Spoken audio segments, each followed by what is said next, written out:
જય હિન્દ વિદ્યાર્થી મિત્રો, આજે આપણે મળ્યા છીએ ગઈકાલે લેવાયેલા પોલીસ કોન્સ્ટેબલ 2025ના જે પેપરની અંદર મેથ્સ રીઝનિંગ છે, આ મેથ્સ રીઝનિંગના સોલ્યુશન સાથે.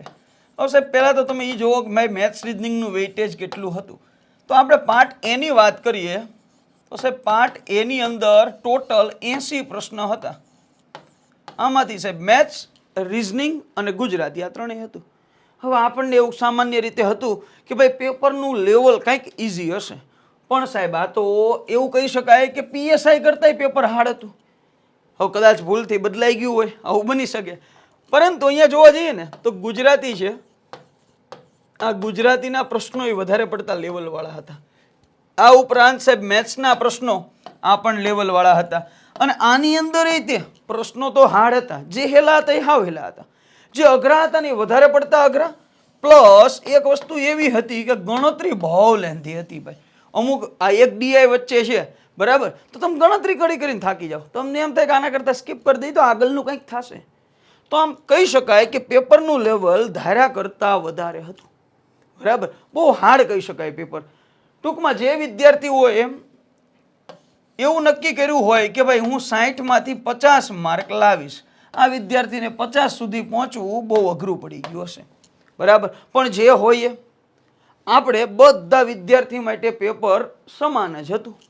બરાબર, કોઈને હાર્ડ નહીં લાગ્યું હોય એવું તો નહીં જ હોય, બધાને હાર્ડ લાગ્યું હશે.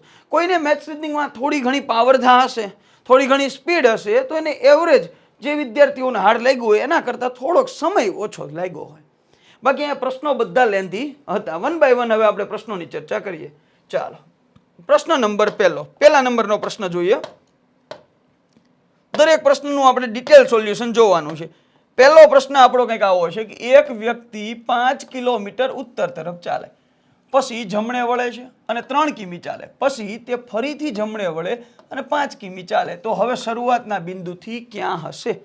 ઓકે, બહુ સામાન્ય પ્રશ્ન છે. દિશા અંતરનો એકદમ સામાન્ય પ્રશ્ન. જો આવા ઘણા પ્રશ્ન હતા. ચાલો અહીંયા શરૂઆત કરીએ. આ એનું પ્રારંભિક બિંદુ હશે 5 કિમી ઉત્તર તરફ. અહીંયા 5 કિમી થઈ ગયું ભાઈ. હવે એવું કીધું પછી જમણી બાજુ વળે અને 3 કિમી ચાલે. આ 3 કિમી જમણી બાજુ આવ્યો, પછી ફરીથી જમણી બાજુ વળે. હવે સાહેબ આમ જાય છે, હવે ફરીથી જમણી આ બાજુ થયો. ઓકે, પાછું કેટલું ચાલે તો 5 કિમી. હવે તમને એમ કીધું શરૂઆતના બિંદુથી ક્યાં છે ભાઈ? તો જોવો તો શરૂઆતના બિંદુથી આ વ્યક્તિ છે એ આ બાજુ છે. હવે આ બાજુ એટલે દિશા કઈ થઈ? તો સાહેબ પ્રસ્થાન બિંદુની સાપેક્ષે આ પૂર્વ તરફ થયો. કેટલો દૂર હશે? તો સાહેબ અહીંયા 3 કિલોમીટર, તો આ 3 કિલોમીટર. સાહેબ 3 કિલોમીટર પૂર્વ તરફ હશે. જોવો તો દેખાય છે? તો આ સાહેબ જો ઓપ્શન એમાં દેખાય છે 3 કિલોમીટર પૂર્વ. તો આપણો જવાબ કયો? Option A. ચાલો, ઇઝી લેવલનો પ્રશ્ન હતો. ત્યાર પછીનો પ્રશ્ન નંબર 2, બીજા નંબરના પ્રશ્ન તરફ જઈએ. આમાં કંઈક તમને આપ્યું છે કે 4 મિત્રો A, B, C અને D એક લાઈનમાં બેઠા છે. 4 અલગ અલગ મિત્રો છે, એક લાઈનની અંદર, એક હરોળની અંદર બેઠા છે. એ બી ની જમણી બાજુએ, જો સમજો એ ક્યાં છે? એ નામનો વ્યક્તિ બી ની જમણી બાજુએ છે. બી અહીંયા બેઠો હોય તો એની જમણી બાજુ એ છે. અને ડી ની ડાબી બાજુ એ નામનો વ્યક્તિ બી ની જમણી બાજુએ અને ડી ની ડાબી બાજુ, હું ડી ને અહીંયા બેહાડું તેની ડાબી બાજુએ. થઈ ગયો? તો ખાસ સાહેબ એ અહીંયા બેઠો, બી અહીંયા બેઠો, ડી અહીંયા બેઠો. હવે સી જમણા છેડે છે, સી અહીંયા બેઠો. હવે તમને એમ કીધું ડાબી બાજુથી બીજા સ્થાને કોણ બેઠું? ડાબી બાજુથી પહેલો ને બીજો સ્થાન. બરાબર, બીજા સ્થાને કોણ બેઠું? તો એ બેઠો. ઓપ્શન ડી આપણો જવાબ આવશે. મેં કીધું હતું ને અમુક પ્રશ્નો એવા હેલા હતા કે જે બધાને આવડ્યા હશે. ચાલો, આ બે પ્રશ્નો એકદમ ઈઝી હતા. ત્યાર પછીનો પ્રશ્ન જો, પ્રશ્ન નંબર 3. આ પ્રશ્ન એ સમજજો. એક સ્ત્રી તરફ આંગળી સીંધીને એક પુરુષ કહે છે. કોઈ એક સ્ત્રી સામે આંગળી સીંધીને એક પુરુષ કહે છે કે તે, એટલે કે આ જે પુરુષ છે, આ પુરુષ તે સ્ત્રી, બરાબર, તે સ્ત્રી. કોણ બોલે છે? તો એક પુરુષ બોલે છે કે તે સ્ત્રી. તો આ જે સ્ત્રી છે એ સ્ત્રી કોણ છે? તો કે મારી દાદીના, એટલે આ પુરુષની દાદી, એના એકમાત્ર દીકરા, એટલે કોણ થયું? પુરુષની દાદીના એકમાત્ર દીકરા, એટલે પુરુષ જે છે એના પિતાશ્રી થયા. એની દીકરી છે, તો પુરુષના પિતાશ્રીની દીકરી હોય એની બેન થાય ભાઈ. તો આ વ્યક્તિની શું થશે? તો સાહેબ આ વ્યક્તિની આ બેન થશે. ઓપ્શન બી આપણો રાઈટ આન્સર આવશે. 3 પ્રશ્ન જોયા. 3 પ્રશ્ન સાહેબ એકદમ ઇઝી લેવલના હતા. ચાલો ત્યાર પછી હવે પાછો રિઝનિંગનો કંઈક પ્રશ્ન એવો શ્રેણી આવી છે ભાઈ. અહીંયા તમને જે શ્રેણી આપી એ તમારે જોવાની છે.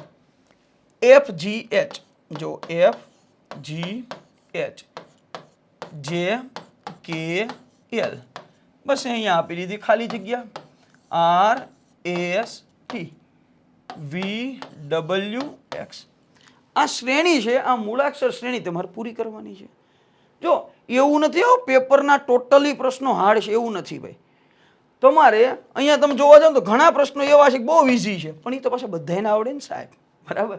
ચાલો FGH પછી જો અહીંયા I નો ગેપ, પછી JKL અહીંયા M NOP અહીંયા Q RST U VWX. Okay pattern મળી ગઈ તો હા સાહેબ. 3 મૂળાક્ષર ક્રમિક, પછી 1 નો ગેપ, 3 મૂળાક્ષર, 1 ગેપ, 3 મૂળાક્ષર ક્રમિક. ઓકે તો આપણો જવાબ NOP આવો કંઈક આવશે. જવાબ શું આવશે? NOP. ક્યાં દેખાય છે સાહેબ? NOP ઓપ્શન ડી ની અંદર દેખાય. ક્લિયર છે ને? ઓકે જો આપણે સોલ્યુશન નિરાતે એટલા માટે જોઈએ છીએ કે ભાઈ ઉતાવળમાં તમે જે ભૂલો કરી હોય શાંતિથી તમે બધું જોઈએ કહો. નીચે આપેલી શ્રેણીમાં કઈ સંખ્યા તર્કસંગત નથી? હવે જો અહીંયા 1 છે, 5 છે, 9, 15, 25, 37 અને 49. હવે આવો કોઈ પ્રશ્ન આવ્યો એટલે પહેલો વિચાર આપણો કયો હાલે કે સાહેબ આ સંખ્યાને ઓળખવાની વાત કરતા હોઈએ. સાહેબ આ બીજી સંખ્યા, આ એક સંખ્યા, આ એક સંખ્યા. સાહેબ આટલી સંખ્યા જોઈએ ને એટલે આપણને એક ખ્યાલ આવે કે સાહેબ આ તો 1 નો વર્ગ છે. હા કે ના? ઓકે બીજી સંખ્યા જોઈએ એટલે ખબર પડી કે સાહેબ આ તો 3 નો વર્ગ છે. આ સાહેબ 5 નો વર્ગ છે. સાહેબ આ 7 નો વર્ગ છે. હાલો એટલી જ ખબર પડી. અહીંયા એમ કીધું કઈ તર્કસંગત નથી, આમાંથી એકાદી ખોટી છે એ પકડવાની છે. હવે સમજો તો અહીંયા 5 એટલે તો સાહેબ 2 નો વર્ગ 4 વત્તા 1 5 થયા. એ જ રીતે અહીંયા થઈ તો સાહેબ જો 1 પછી 2 વર્ગ પ્લસ 1 3 નો વર્ગ, તો અહીંયા આવવું જોઈએ 4 નો વર્ગ પ્લસ 1. તો સાહેબ 4 નો વર્ગ પ્લસ 1 કરો તો 17 આવવા જોઈએ, જે અહીંયા આવતા નથી. હજી આગળ જો 5 નો વર્ગ, તો અહીંયા એવું થવું જોઈએ ને પાછું. જો આવું થયું હોય અહીંયા તો અહીંયા એવું થવું જોઈએ. સાહેબ 5 પછી 6 તો 6 નો વર્ગ વત્તા 1 તો સાહેબ 36 ને 1 37 તો અહીંયા થઈ ગયા તો હા સાહેબ. તો કઈ શ્રેણીની અંદર આ સંખ્યા છે, એ શ્રેણીની અંદર કઈ એવી સંખ્યા છે જે તર્કસંગત નથી? જુઓ સાહેબ 1 નો વર્ગ, 2 નો વર્ગ વત્તા 1, 3 નો વર્ગ, પછી જો 4 તો 4 નો વર્ગ વત્તા 1 એટલે અહીંયા 17 આવવું જોઈએ, જે નથી. આનો અર્થ એવો થયો એમાંથી કઈ સંખ્યા ખોટી છે અથવા તો તર્કસંગત નથી. તો આપણો જવાબ કયો આવશે? Option C 15. ક્લિયર છે? આમાં તમારે કહેવાનું હતું ખોટી શ્રેણી કઈ પકડવાની હતી. ચાલો ત્યાર પછી 11મા નંબરનો પ્રશ્ન. હવે જો અહીંયા પ્રશ્ન પેપરમાં જે ક્રમ હતા એ પ્રમાણે આપણે લીધા. ડી સિરીઝનું પેપર છે, પેપરની અંદર જે ક્રમ હતા ને જોવાના છે.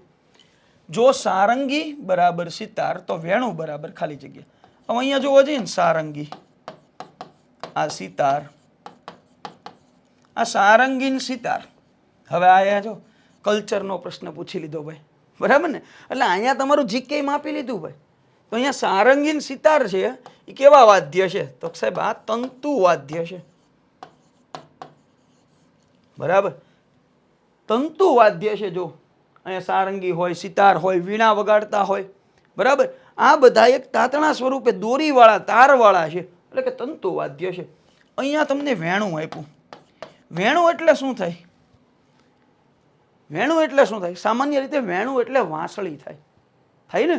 હા, જો એ ગુજરાતી મેં કીધું ને, તમારું ગુજરાતી જાણવાનું છે. તો વેણું એટલે વાંસળી થાય. તો સાહેબ અહીંયા હવાથી વગાડવાનું સાધન છે. તો સાહેબ તબલા, તો સાહેબ આ તો હવા થોડા વાગે. તાનપુરો નહીં. મૃદંગ એટલે ઢોલ થાય, બરાબર. આ એક કે નહીં આવે. રણસિંગુ, સાહેબ રણસિંગુ એટલે યુદ્ધ વખતે જે ફૂંકવામાં આવે ને એને કહેવાય રણસિંગુ. તો સાહેબ એમાંય તે રણશીંગુ. તો અહીંયા વેણું છે અને આ રણશીંગુ છે. આને કેવા કહેવાય? ફૂંક મારીને વગાડવામાં આવે એવા વાદ્ય. હવે જેને ફૂંક મારીને વગાડવામાં આવે એવા વાદ્યને કહેવાય સુશીર વાદ્ય. તો અહીંયા આપણો જવાબ આવશે રણશીંગુ. ક્લિયર છે? હા કે ના? તો અહીંયા કલ્ચરનો સવાલ કહેવાય, પણ સાહેબ રિઝનિંગમાં પૂછો તો આપણે રિઝનિંગનો કહી દઈએ, એમાં માનતો શું આપણને. ચાલો ત્યાર પછીનો પ્રશ્ન નંબર 12. 12મા નંબરનો પ્રશ્ન સમજજો, સમજવા જેવો પ્રશ્ન છે. હવે જો આવા બધા પ્રશ્ન પૂછે ને ત્યારે શક્યતાઓ ઘણી હોય. નીચેના પૈકી કયો વિકલ્પ આપેલા જૂથમાં તાર્કિક રીતે બંધ બેસતો નથી? હવે તમને એમ થાય કે સાહેબ આ બધા વિકલ્પ જોવો તો કયો બંધ બેસતો નથી? પહેલા તો ગ, પછી પ, મ ને ખ. હવે આ સાહેબ જે પેપર સેટર હોય ને એના તર્કના આધારે હોય, આપણો તર્ક તો એ હાલવા જ નહીં દે, બરાબર ને. હવે કયું માન્ય રાખે એ આપણે જોવાનું છે. પહેલું મને વિચાર આવ્યો કે સાહેબ મારે પ લખવો, લખાઈ ગયો, પેન ઉપાડવાની જરૂર ન પડી. મ લખવો, લખાઈ ગયો, પેન ઉપાડવાની જરૂર ન પડી. ખ લખવો, લખાઈ ગયો, પેન ઉપાડવાની જરૂર ન પડી. ગ લખવો, સાહેબ પેન એકવાર ઉપાડવી પડી. ગ અલગ પડે. હા કે ના? મને એમ થાય ગ જવાબ દેવું, દઈ શકું જો હું મારા તર્ક. પહેલો તર્ક આવો મારા મત મુજબ, હું મારા તર્ક કહું છું ભાઈ. બધાની મેન્ટાલિટી અલગ અલગ હોય. તમને જે વિચાર આવ્યો તમને એમ લાગે આ સાચું જ છે, મને વિચાર આવ્યો મને એવું લાગે સાચું જ છે. હું એમ કહું પ મ ખ, એક કે વાર મારે પેન ન ઉપાડવી પડી, સીધે સીધું લખાઈ ગયું. ઓકે, આ મારું રિઝનિંગ. આમે રિઝનિંગની રીતે જવાબ દીધો ભાઈ. હા કે ના? તો હા સાહેબ. રીત નંબર 2, મને આવો વિચાર આવે કે સાહેબ આ મ છે ને મ ઈ જ અલગ પડે. કેમ? તો સાહેબ આ અનુનાસિક છે, અનુનાસિક વ્યંજન છે,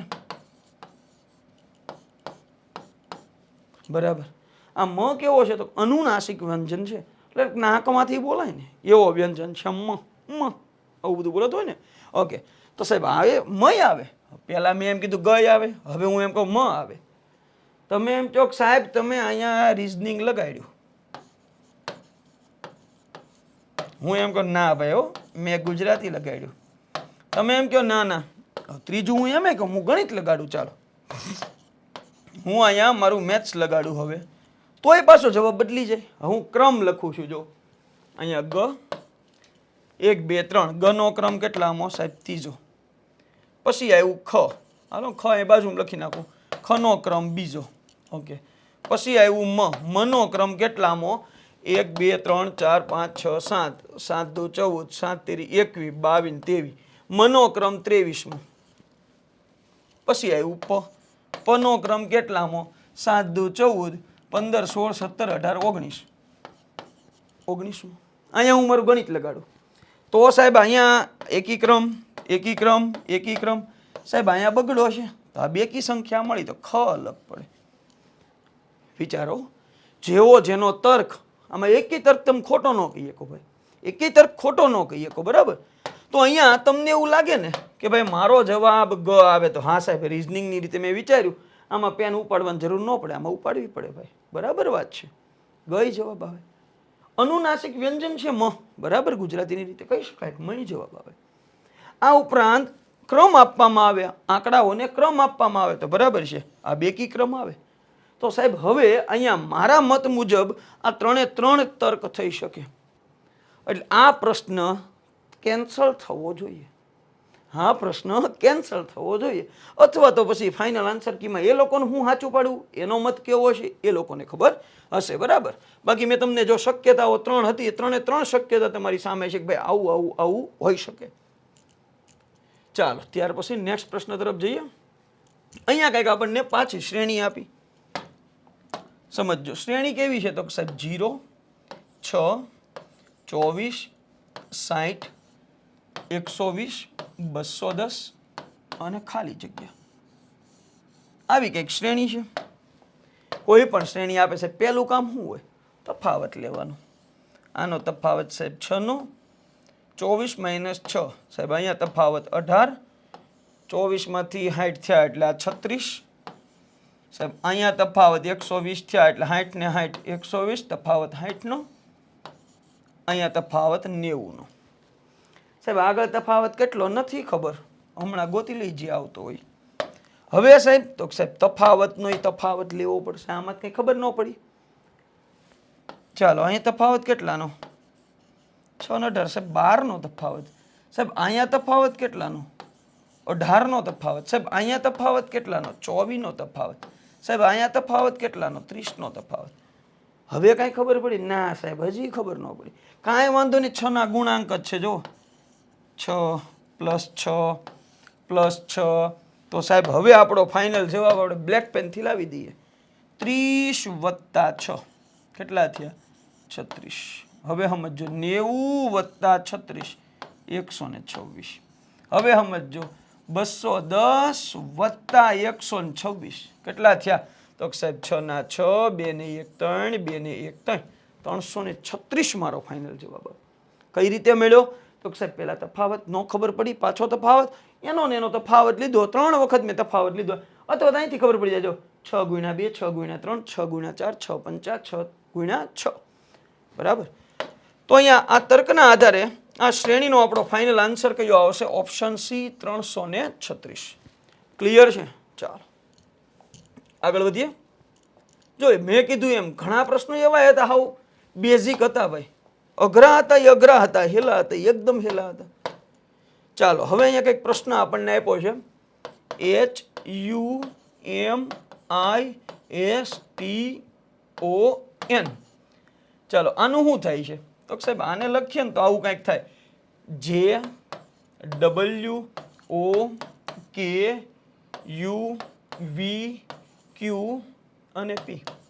સમજો તો આની વચ્ચે જે તર્ક હશે એ આગળ તર્ક લાગ્યો હશે. H પછી તો સાહેબ IJ, વચ્ચે એક મૂળાક્ષરનો ગેપ. U પછી તો સાહેબ V W. ઓકે. M પછી તો M પછી NO IJ તો સાહેબ હવે કે એક એક મૂળાક્ષરનો વચ્ચે ગેપ છે. હા કે ના? બસ. તો હવે તમને એવું કીધું કે અહીંયા કયો સ્પેલિંગ આવશે કે જેથી એને આમ લખી શકાય HNQTKPWU. અહીંયા જે સ્પેલિંગ આવે એનો કોડ કેવો હોવો જોઈએ? તો સાહેબ એનો કોડ આ હોવો જોઈએ. હવે ખબર પડી ગઈ. અહીંયા જે સ્પેલિંગ આવશે એની પછી એક મૂળાક્ષર અહીં મૂકવાનો છે ને પછી H આવવો જોઈએ. કેમ? તો અહીંયા જે પાલન થયું એ જ વસ્તુનું પાલન અહીંયા થાય. ઓકે. ચાલો હવે વિચારો તો અહીંયા G હોય GH તો સાહેબ ડાયરેક્ટ આવે, આ નો આવે, વચ્ચે એક મૂળાક્ષરનો ગેપ રહેવો જોઈએ. FGH. ઓકે સાહેબ આવીએ કે જો FGH. ઓકે બસ બીજા એચએમ છે જ નહીં. હજી જો એકમાં છે FGH. ઓકે હજી જોઈ લઈએ આ આવીએ કે ના આવીએ કે. ચાલો આ તો નીકળી ગયો. ચાલો હવે અહીંયા આપ્યું છે L. હવે જો હું અહીંયા L મૂકું તો MN. ઓકે L પછી જો MN વચ્ચે એકનો ગેપ, પછી ત્રીજું O મૂકું તો PQ. ઓકે બધું મળી ગયું. તો FLO આમાં જ છે. તો ઓપ્શન બી આપણો કરેક્ટ આન્સર આવે. સાહેબ કોડિંગ ડીકોડિંગનો સવાલ છે, હાવ હેલો સવાલ છે. ચાલો ત્યાર પછી જોઈએ પ્રશ્ન નંબર 15. અમુક પપલું જેવાય સવાલ હતા, એવું નહોતું એકદમ હાર્ડ જ હતું, પણ જે ટાઈમ માગી લે એવા સવાલ હતા એવા ઘણા હતા કે જેમાં તમારો બહુ ટાઈમ બગાડી નાખે. આમાં શું છે? જો 3નો ગેપ, 45 48 51 3નો ગેપ, પાછું આ ટુકડો પાડી દો 21 24 27 સાહેબ 3નો ગેપ. ઓકે હજી એક ટુકડો પાડો, ખાલી જગ્યા 12 15 સાહેબ અહીંયા 3નો ગેપ રહેવો જોઈએ તો 9 12 15. બરાબર ને? તો આપણો જવાબ શું આવે? 9 આવે. ઓપ્શન બી 9 આપણો જવાબ. આમાં કાંઈ વધારે સમજવાનું નથી, સમજવા જેવાય પ્રશ્નો છે આગળ. ચાલો જો આવા પ્રશ્નો આપણો ટાઈમ બગાડે, તમને એમ થાય કે હા ક્યાં અઘરો છે, પણ વાંચવો તો ખરો ને ભાઈ, આ વાંચવો તો ખરો ને. જો 5 વિદ્યાર્થીઓ નેહા, કિરણ, રિયા, સોહન અને અમિતનું પરિણામ આ પ્રમાણે છે. નેહાએ કિરણ કરતાં વધુ ગુણ મેળવ્યા પણ રિયા કરતાં ઓછા. નેહા નામની વ્યક્તિ છે ને કિરણ કરતાં વધારે માર્ક મેળવ્યા. આપણે એવું સમજીએ આ નેહા, આને કિરણ કરતાં વધારે માર્ક મળ્યા, એટલે હું આમ લખી શકું નેહાને કિરણ કરતાં વધારે માર્ક મળ્યા પણ રિયા કરતાં પાછા ઓછા મળ્યા. એટલા નેહા ને રિયા કરતા ઓછા માર્ક મળ્યા. ઓકે, આ પહેલા વાક્યના આધાર ગોઠવણી થઈ. સોહને રિયા કરતા વધુ ગુણ મેળવ્યા. રિયા કરતા વધારે ગુણ કોણે મેળવ્યા? તો સોહને. હવે ત્રીજી લાઈન, અમિતે કિરણ કરતા ઓછા ગુણ મેળવ્યા. કિરણે જેટલા ગુણ મેળવ્યા એના કરતા ઓછા ગુણ અમિતે મેળવ્યા. હા કે ના? બસ ગોઠવી દો, જય સિયારામ, પૂરું થઈ ગયું. સોહન, રિયા, નેહા, કિરણ ને અમિત. હવે હું પૂછું, પાંચેના પરિણામને ઉતરતા ક્રમમાં ગોઠવવાનું. સૌથી વધારે માર્ક સાહેબ સોહનને આવ્યા, તો પહેલા ક્રમે સોહન, બીજા ક્રમે રિયા, નેહા, કિરણ ને અમિત. આવું આપણને ઓપ્શન બી માં દેખાય છે. દેખાય ને? તો આપણો ફાઇનલી આન્સર કયો આવશે? Option B. ચાલો, જો અત્યાર સુધીના પ્રશ્નો જોઈએ ને, બહુ હેલા પ્રશ્નો હતા. હવે આવો પ્રશ્ન આવે ને જરા આપણને એમ થાય કે સાહેબ આનું શું કરવું. બરાબર, હવે આપણને એ જ નથી ખબર પડતી કે આ લોકોને રિઝનિંગ પૂછવાનું હતું કે પછી ગુજરાતી પૂછવાનું હતું. હવે અહીંયા મોકાસદાર આવું લખ્યું, જો મોકાસદાર, આનો અર્થ થાય 80. મો કા સ દા ર. હવે જો આમાં ઘણા તર્ક હોઈ શકે, આમાં અલગ અલગ તર્ક ઘણા હોઈ શકે. પહેલો તર્ક હું કહું કે ભાઈ તમે એમ કહો મ વત્તા ઓ, આ મો થયું, ક વત્તા આ, સ વત્તા અ, દ વત્તા આ, ર વત્તા અ. કેટલા અક્ષર થયા? 1 2 3 4 5 6 7 8 9 10. તો સાહેબ 10 ગુણ્યા 8 એટલે 80 થાય. જેટલા મૂળાક્ષર એને ગુણ્યા 8. આવો એક તર્ક લગાડીએ. બીજો તર્ક લગાડીએ સાહેબ, જ વત્તા અ વત્તા ર વત્તા અ વત્તા વ વત્તા આ વત્તા અળ વત્તા ઈ વત્તા ય વત્તા ઉ. 1 2 3 4 5 6 7 8 9 10. ઓકે, તો સાહેબ આમાં 10 ગુણ્યા 8 80 આવે. સાહેબ આવું કઈ થતું નથી. તર્ક તો લગાડવા ને ભાઈ, એટલે હું તર્ક લગાડું છું. ચાલો, આવો તર્ક નો આયલો.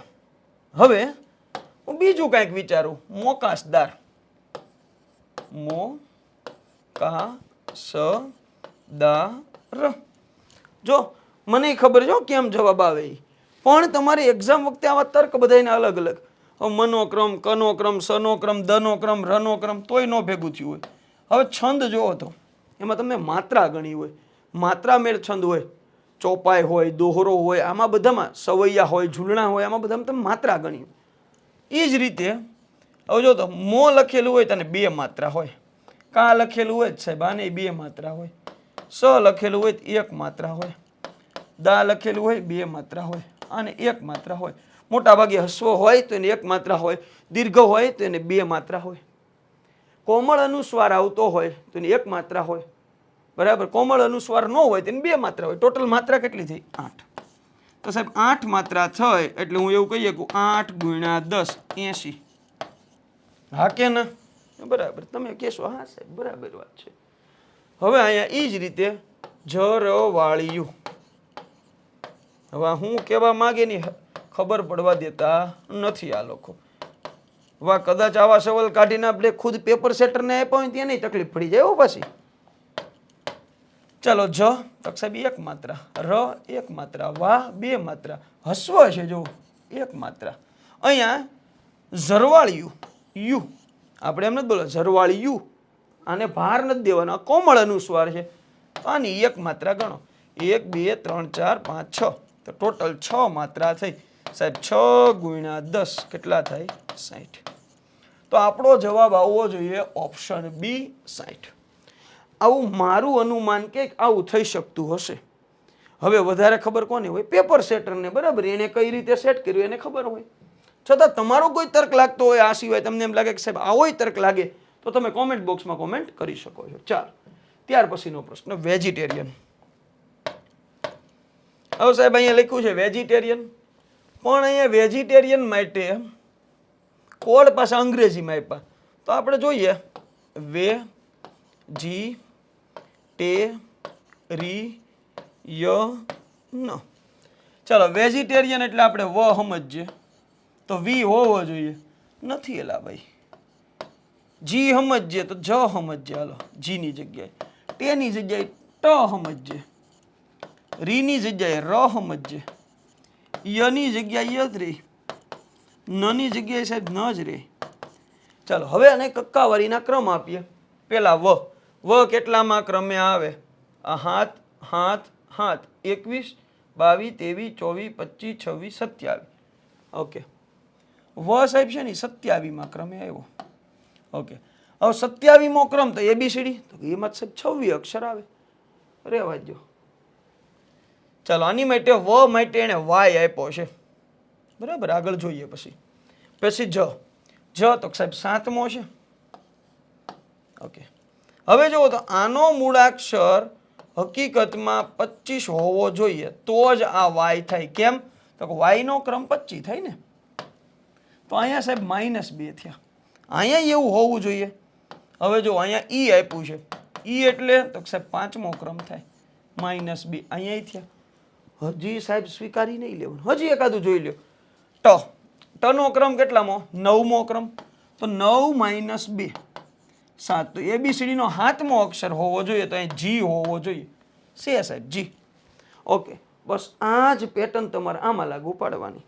હવે વિચારો, આપણે આન્સર તરફ હવે જઈએ. ગડમથલ, બરાબર ને? કેવું પૂછ્યું? જો ગડમથલ તો ગડમથલમાંથી ગ એનો 3જો ક્રમ થાય. ગનો ક્રમ હકીકતમાં 3જો થાય. 3 માંથી 2 બાદ કરી નાખો એટલે પહેલો ક્રમ. પહેલો ક્રમ એટલે આલ્ફાબેટ એ આવવો જોઈએ. તો પહેલા એબીસીડી ને એ આવવો જોઈએ. એટલે સાહેબ આ બધામ છે, હા તો બધામ છે, કાંઈ વાંધો નહીં, આગળ વધીએ. ગડમથલ. હવે ડનો ક્રમ કેટલામો? 7, પછી 8 9 10 11, 11મો ક્રમ છે. 11 - 2 9. 9મો ક્રમ કયો આવે? તો આઈ. જે 10મો થાય તો આઈ 9મો. એ પછી આ આવવું જોઈએ. ઓકે, ઓપ્શન સી માં છે. બસ પૂરું થઈ ગયું, ઓપ્શન સી આપણો જવાબ. હવે જો આવા પ્રશ્ન હોય ને, આવો તર્ક ક્યારે લાગે કે સાહેબ આખો કક્કો આવડે, આવો ટાઈમ હોય ત્યારે થાય. બાકી હું એમ કહું જેને પેપર કાઢ્યું હોય ને એને આવા 10-15 પ્રશ્ન આપી દીધા એ ગોથે ચડી જાય, બરાબર ને? એટલે વધારે ચિંતિત થવાનું નથી. આપણો જવાબ કયો આવશે? Option C. ચાલો ત્યાર પછી આગળ વધીએ. પ્રશ્ન નંબર 24. અહીંયા કંઈક શ્રેણી જ આપી જો. હવે આ શ્રેણી કેવી છે? તો સાહેબ આ પાછું કક્કા આપ્યો. એ લોકોને એવું છે કે આ છોકરાઓ તૈયારીમાં એબીસીડી તો કરી નાખી કોડિંગ ડીકોડિંગ વખતે, પણ કદાચ કક્કો ભૂલી ગયા છે. એટલે કક્કો શીખવાડવા માટે એટલી મહેનત કરે છે આપણી માટેથી, એવું લાગ્યું છે જોયામાં, બરાબર? ચાલો હવે જુઓ, અહીંયા એવું આપ્યું 6 પછી જ, પછી સાહેબ અહીંયા ખાલી જગ્યા આપી, તો દ ન ફ, આવું બધું આપ્યું. હવે આપણે કક્કો પૂરો કરી દઈએ. 6 પછી શું આવે? તો જ પછી એ મોટો જ. ઓકે, પછી અહીંયા ખાલી જગ્યામાં શું આવી નથી ખબર. હવે અહીંથી આગળનો તર્ક જોઈએ. તો પછી તો સાહેબ જો ત પછી થ પછી દ, તો વચ્ચે થ આવે, વચ્ચે એક એક મૂળાક્ષર છે. તો હવે જુઓ સાહેબ, દ પછી શું આવે? દ પછી ધ, પછી ન પછી પ, પછી ફ. બસ ખબર પડી ગઈ. વચ્ચે એક એક મૂળાક્ષરનો ગેપ મૂકવાનો. તો જ પછી શું આવે? તો ટ. તો હવે અહીંયા શું આવશે? તો ઠ. અહીંયા શું આવશે? ડ. અહીંયા શું આવશે? ઢ. બરાબર. હવે ઢ પછી જુઓ તો અણ. અહીંયા આવી ગયો તો ઘા. સાહેબ એક એક મૂળાક્ષરનો ગેપ અહીંયા બધી જગ્યાએ કક્કા પ્રમાણે મૂકવાનો હતો. તો અહીંયા ઠ ઢ આવું આવે. ઠ ઢ ક્યાં આપ્યું? ઓપ્શન એની અંદર. તો આપણો જવાબ આવશે ઓપ્શન એ. ચાલો 24 પ્રશ્ન જોયા. હવે 25મા નંબરનો પ્રશ્ન જોઈએ. પ્રશ્ન નંબર 25. પ્રશ્ન કંઈક એવું કહે છે કે એક ચોરસ કાગળને અડધો ઊભો વાળવામાં આવે. કોઈ એક ચોરસ કાગળ હોય, 1 મિનિટ હું કોઈ એક ચોરસ કાગળ લઈ લઉં છું.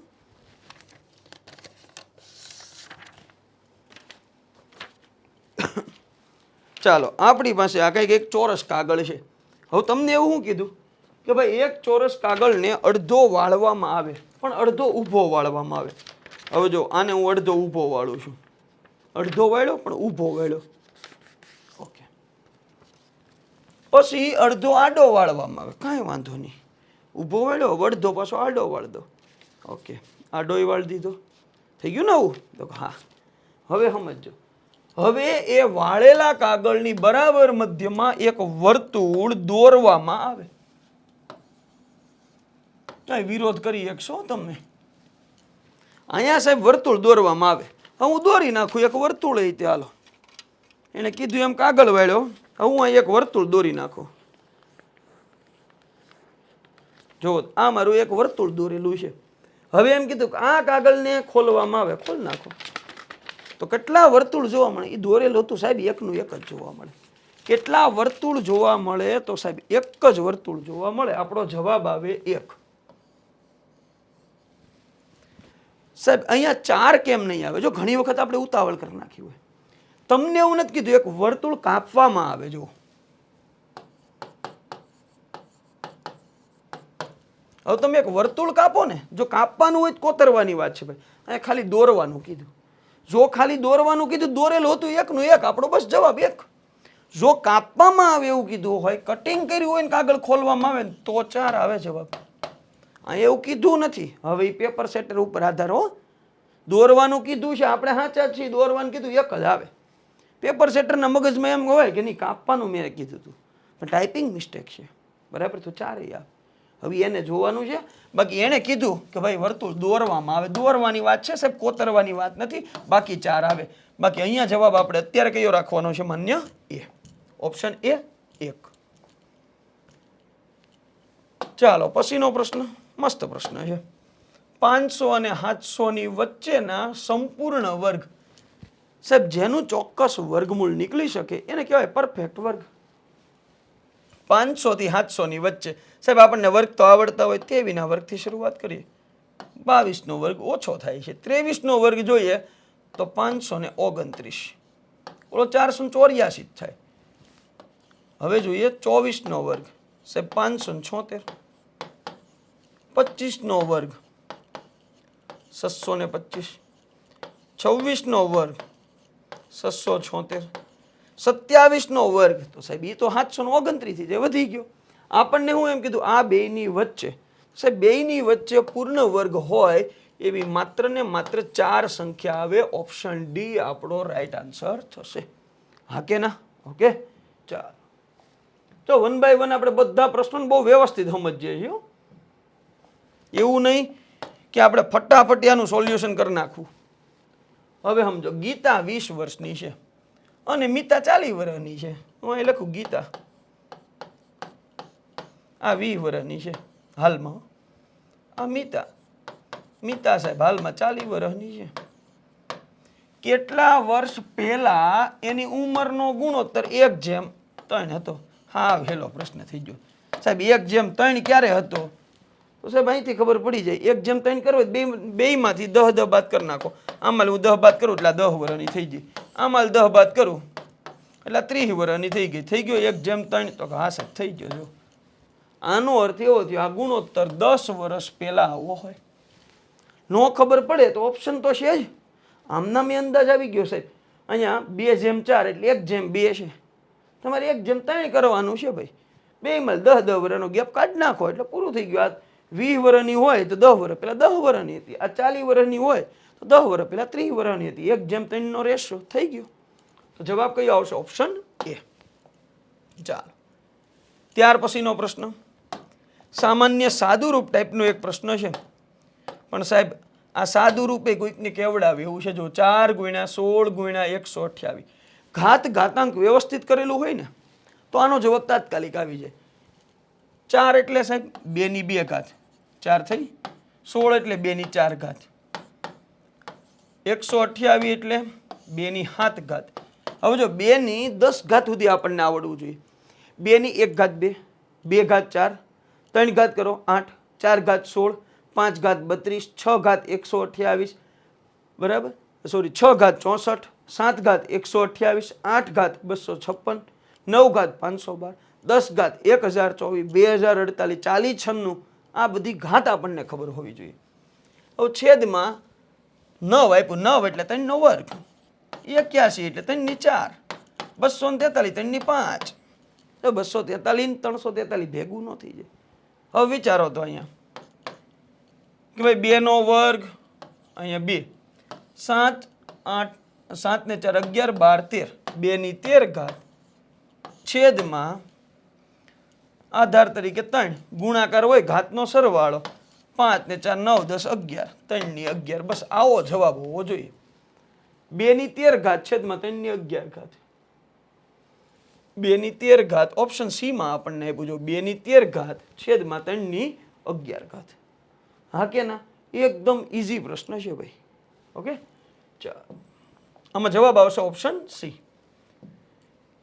ત્યાર પછીનો પ્રશ્ન નંબર 29 નંબરનો પ્રશ્ન છે 15% દ્રાવણના 16 લીટરમાં કેટલા લીટર શુદ્ધ ફિનાઇલ હોય ઓકે રમાડે છે પ્રશ્ન રમાડે છે આપણને જો પ્રશ્નમાં કંઈ નથી પણ આપણને ઘુમરિયા ચડાવે તમને એમ કીધું 15% દ્રાવણના 16 લીટરમાં કેટલા લીટર શુદ્ધ ફિનાઇલ હોય આનો અર્થ એવો થયો દ્રાવણની અંદર ફિનાઇલ કેટલી છે તો સાહેબ આ 16 લીટરના દ્રાવણમાં 15% ફિનાઇલ છે 15% એટલે 15 ભાગ્યા 100 આપી દો સાદું રૂપ સાહેબ 15 ગુણ્યા 16 આના ડબલ કરો આના અડધા કરો 8 તેરી 24 240 ભાગ્યા 100 મીંડું કેન્સલ એટલે 2.4 લીટર શુદ્ધ ફિનાઇલ હોય લીટર જ આપ્યું ને ઓકે તો જવાબ શું આવે 2.4 સાહેબ હોલ લીટર દ્રાવણ તો એમાં 15% છે તો 2.4 લીટર ઓપ્શન જો 1.6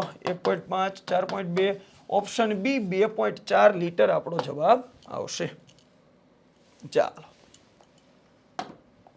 ત્યાર પછીનો પ્રશ્ન જોઈએ પ્રશ્ન નંબર 30 નંબરનો પ્રશ્ન જોઈએ એક દુકાનદારે 380 રૂપિયામાં એક એવી 75 ઢીંગલીઓ ખરીદી હવે એક દુકાનવાળો છે એ 380 રૂપિયાની એક એવી 75 ઢીંગલીની ખરીદી કરે તે ખર્ચેલ કુલ ખરીદ કિંમતના 15% નફો કમાવાય છે દુકાનમાં ચોરી થવાથી તે 15 ઢીંગલીઓ ગુમાવે છે ચોરી થઈ જાય ભાઈ 15 ઢીંગલી ગાયબ થઈ જાય બાકી બચેલી બધી ઢીંગલીઓ એ વેચી દે એણે ઈચ્છા કરી હતી એટલો જ નફો 75 ઢીંગલીઓ માટે ખર્ચેલ કુલ ખરીદ કિંમત પણ એ મેળવી લે છે એટલે એનો અર્થ શું થયો એનું રોકાણ હતું એ કાઢી લીધું એને મનમાં નક્કી કર્યું હતું કે મારે 15% નફો લેવો એ કાઢી લે તો દુકાનદારે એક ઢીંગલી કયા ભાવે વેચી હશે પેલા ઢીંગલી આવી કેટલાની બરાબર આ જોઈ લઈએ એની ખરીદ કિંમત અથવા તો મૂળ કિંમત 380 ની એક ઢીંગલી આવી 75 ઢીંગલી લાવે હા કે ના તો પેલા તેની ખરીદ કિંમત ગોતીએ આપણે 75 ના ડબલ સાહેબ 150 આના અડધા 190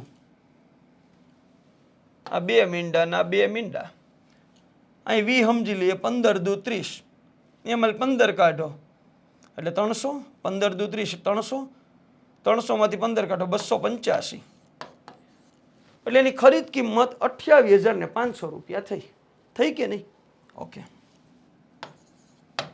હવે તો કે સાહેબ એને ખરીદ કિંમતના 15% જેટલો નફો લેવાનો છે નફો ખરીદ કિંમતના 15% 28,500 ના 15% એટલો એને નફો લેવાનો મીંડું કેન્સલ 285 ગુણ્યા 5 તો સાહેબ 285 ગુણ્યા 15 કરો ને તો 285 ગુણ્યા 10 એટલે 2850 હવે 285 ગુણ્યા 5 કરવાના છે 5 ગુણ્યા 5 25 વધી 2 8 5 40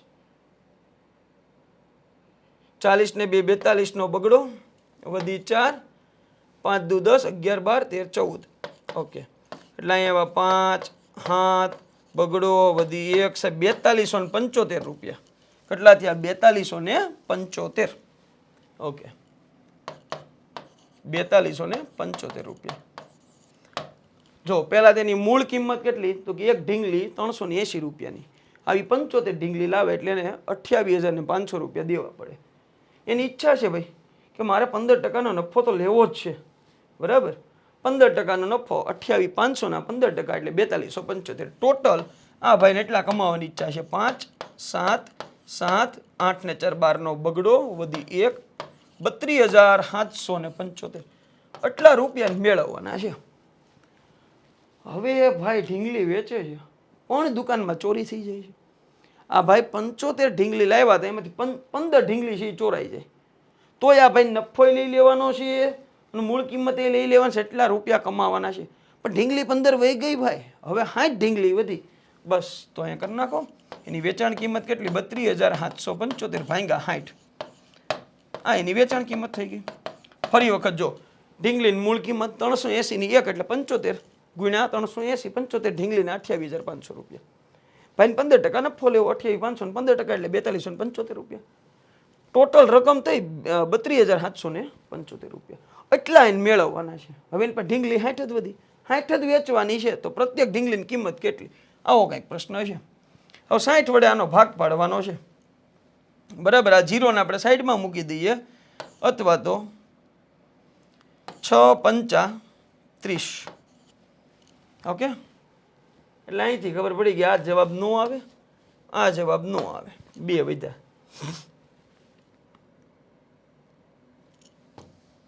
આને હું સાઈડમાં જ રાખું એટલે આપણી ગણતરી સરળ પડે. 6 પંચા 30, અહીં બે વધ્યા, 6 ચોક 24. ઓકે,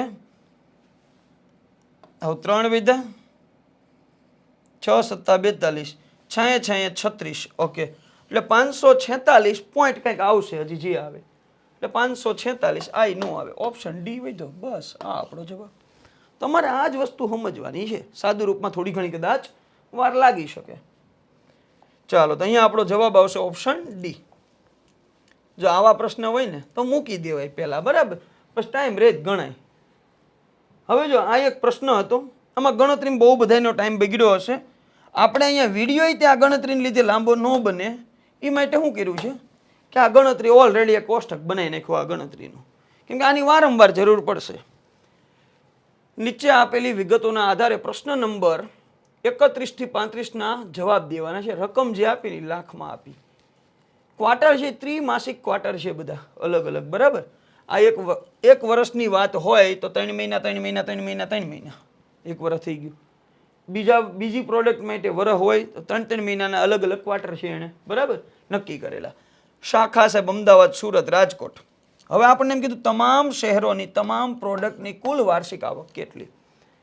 અમદાવાદની પ્રોડક્ટ એ તો 48, 52, 60, 55. તો 52 ને 48 સાહેબ 100 ને 100 ને 60, 160 ને 55. તો સાહેબ આ તો થયા 215. અમદાવાદમાં લી પ્રોડક્ટ એ છે એ 215 જેટલી વેચાય.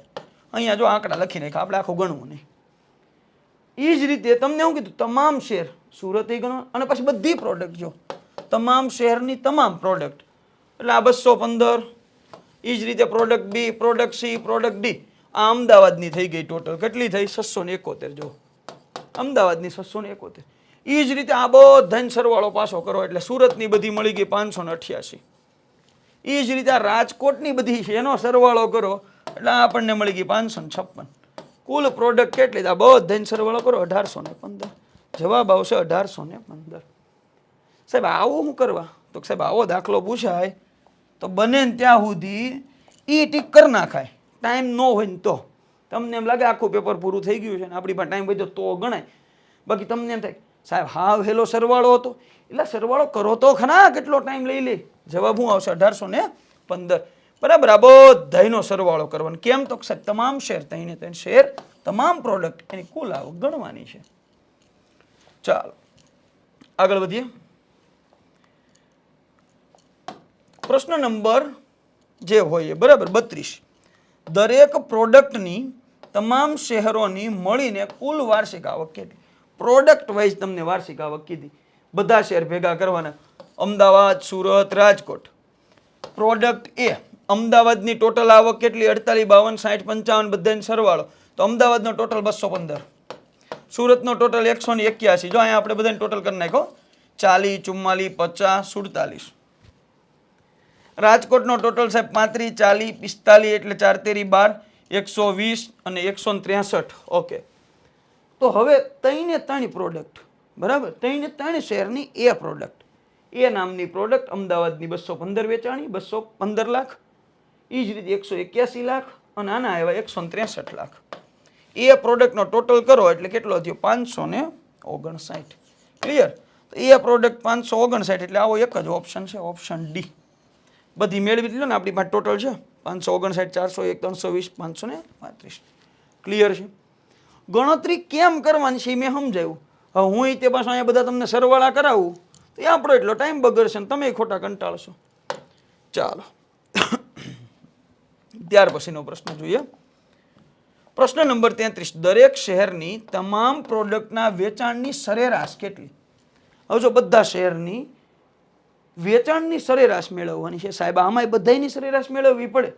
તો હવે જુઓ તો આપણે અમદાવાદ મેળવીએ. ચાલો અમદાવાદની ટોટલ પ્રોડક્ટ કીધી ને, જો દરેક શહેરની તમામ પ્રોડક્ટ, અમદાવાદની વાત કરીએ તો અમદાવાદમાં પ્રોડક્ટ એ, પ્રોડક્ટ બી, પ્રોડક્ટ સી, પ્રોડક્ટ ડી, આ ચારે ચારનું કુલ વેચાણ કેટલું સાહેબ? આ બધાનો સરવાળો કરવાનો.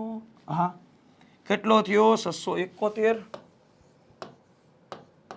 શું કરવાનું છે તો કે એના વેચાણની સરેરાશ 4 પ્રોડક્ટ હતી ભાગ્યા 4 કરો, બસ આ એની સરેરાશ આવી. હવે આને હું 4 વડે ભાગું એટલે 4 એકા 4, 2 વધ્યા, બરાબર. પાછા 4 વડે ભાગું, 6 ચોક 24,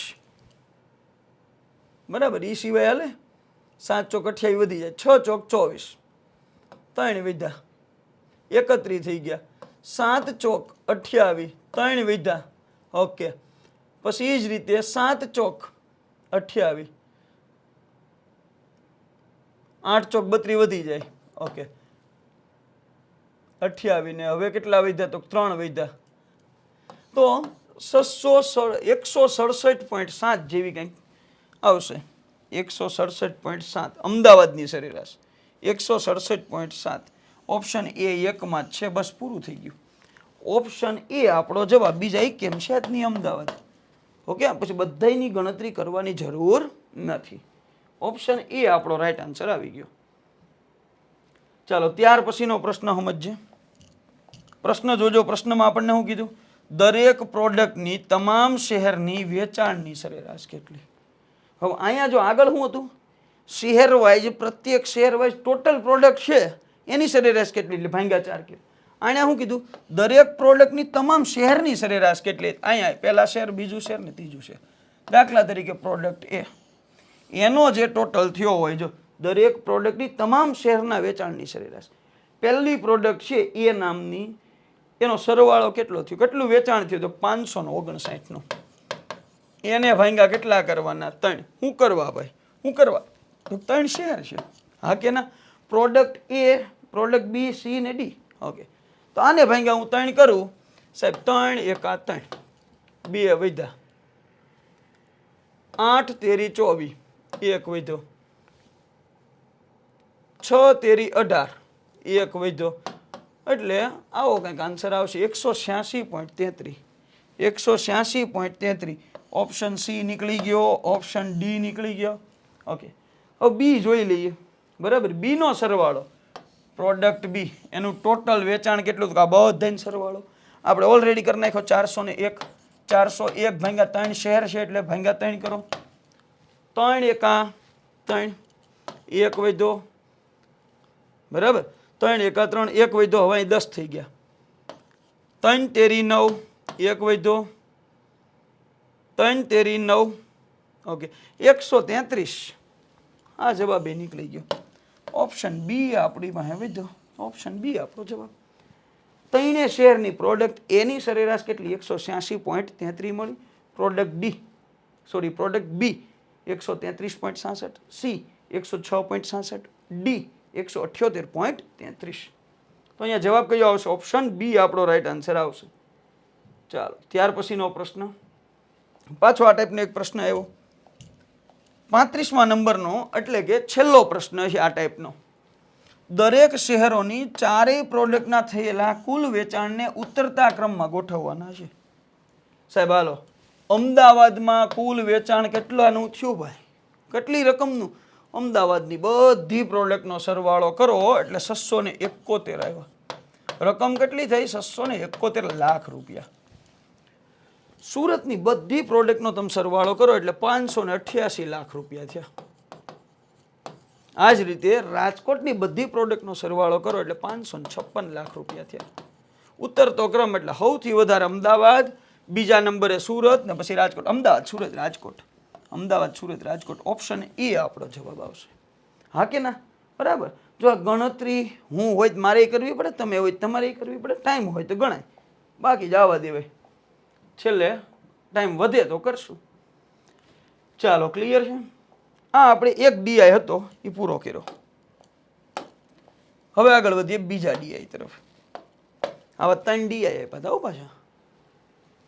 એક કોલેજમાં કુલ 2000 વિદ્યાર્થીઓ અભ્યાસ કરી રહ્યા છે. આલેખના આધારે 41 થી 45 ના ઉત્તર આપો. હવે જો અહીંયા કાયદામાં 15% નો દેખાતું હોય લખતો જાઓ. વિજ્ઞાન 25%, વાણિજ્ય સાહેબ 20% વ્યક્તિ, કલાની અંદર 30%, અન્યની અંદર 10% પબ્લિક છે ભાઈ. હવે હું કીધું એક કોલેજમાં 2000 વિદ્યાર્થી છે, આમાંથી બધાનું વિવરણ આપ્યું. વિજ્ઞાનની અંદર 25%, વાણિજ્યમાં 20%, કલાની અંદર 30%, કાયદાની અંદર 15% અને અન્યમાં 10%. હવે આપણને શું કીધું? દરેક વિભાગમાં કેટલા વિદ્યાર્થીઓ અભ્યાસ કરી રહ્યા છે? વિજ્ઞાનમાં 500, સાહેબ બધી જગ્યાએ 500 છે, રહેવા દો. વિજ્ઞાન, વાણિજ્યમ બધે 400 છે, રહેવા દો. કલાની અંદર જો આમના અંદાજ આવી જાય, કલામાં 600 હશે. કાયદામાં તો સાહેબ આમાં જો 600 હોય તો કાયદામાં 600 તો નહીં હોય, આ 200 ન હોય, 300 માં એક હશે. એટલે આ કદાચ જવાબ આવવો જોઈએ. હજી અન્યમાં જોઈ એમાં કઈ કોમન આવ્યું તો સાહેબ આમાં કોમન લાગે. ઓકે ઓકે, ઓપ્શન ડી આવતો હશે આ અંદાજો. ચાલો, હવે જુઓ, તમે આ બેયનું જોઈ નાખો કે આમાં જ કંઈ ખબર પડે એવું નથી. કેમ? તો ગણતરી કરાય જ નહીં. વિજ્ઞાનમાં 500 છે, બધે 500 જ છે. વાણિજ્યમ 400 છે, બધે 400 જ છે. કલામાં કેટલા હશે? તો 30% છે. 2000 ના 30%, 3 દુ 6, 600 થાય. એટલે આપણો જવાબ આ આવીએ કે અથવા તો આ આવીએ કે. ઓકે, એટલે આ બે જવાબ નીકળી ગયા, ભૂલી જ જવા નીકળી ગયા. એટલે ચાલો, હવે આ બે માંથી કાયદામાં તો 15%, 2000 ના 15%, 15 દુ 30, 300 જણા થાય. ઓકે, ઓપ્શન ડી આપણો જવાબ આવી ગયો. સાહેબ મેં તમને કેવું કીધું ખબર? ઘણા તમને એવું કહેતા હોય કે સાહેબ હરખા ઓપ્શન હોય ને તો વિચારો આ બે તો નહોતા જ આવતા. એ લોકોને એટલી ખબર પડે કે એટલી બધી ગણતરી ન કરાવે. આમાં કોમન 600 છે ને આમાંય કોમન 600. ઓકે, એટલે બે માંથી એક જ જવાબ આવે. હવે તો સાહેબ કાયદામાં આ બે માંથી એક જ વિચારો, આમાં 300 ને આમાં 300. 300 બીજે કાંઈ? હા, આમાંય છે, તો બસ 300 આવતું હશે. આમાં કાંઈ કોમન?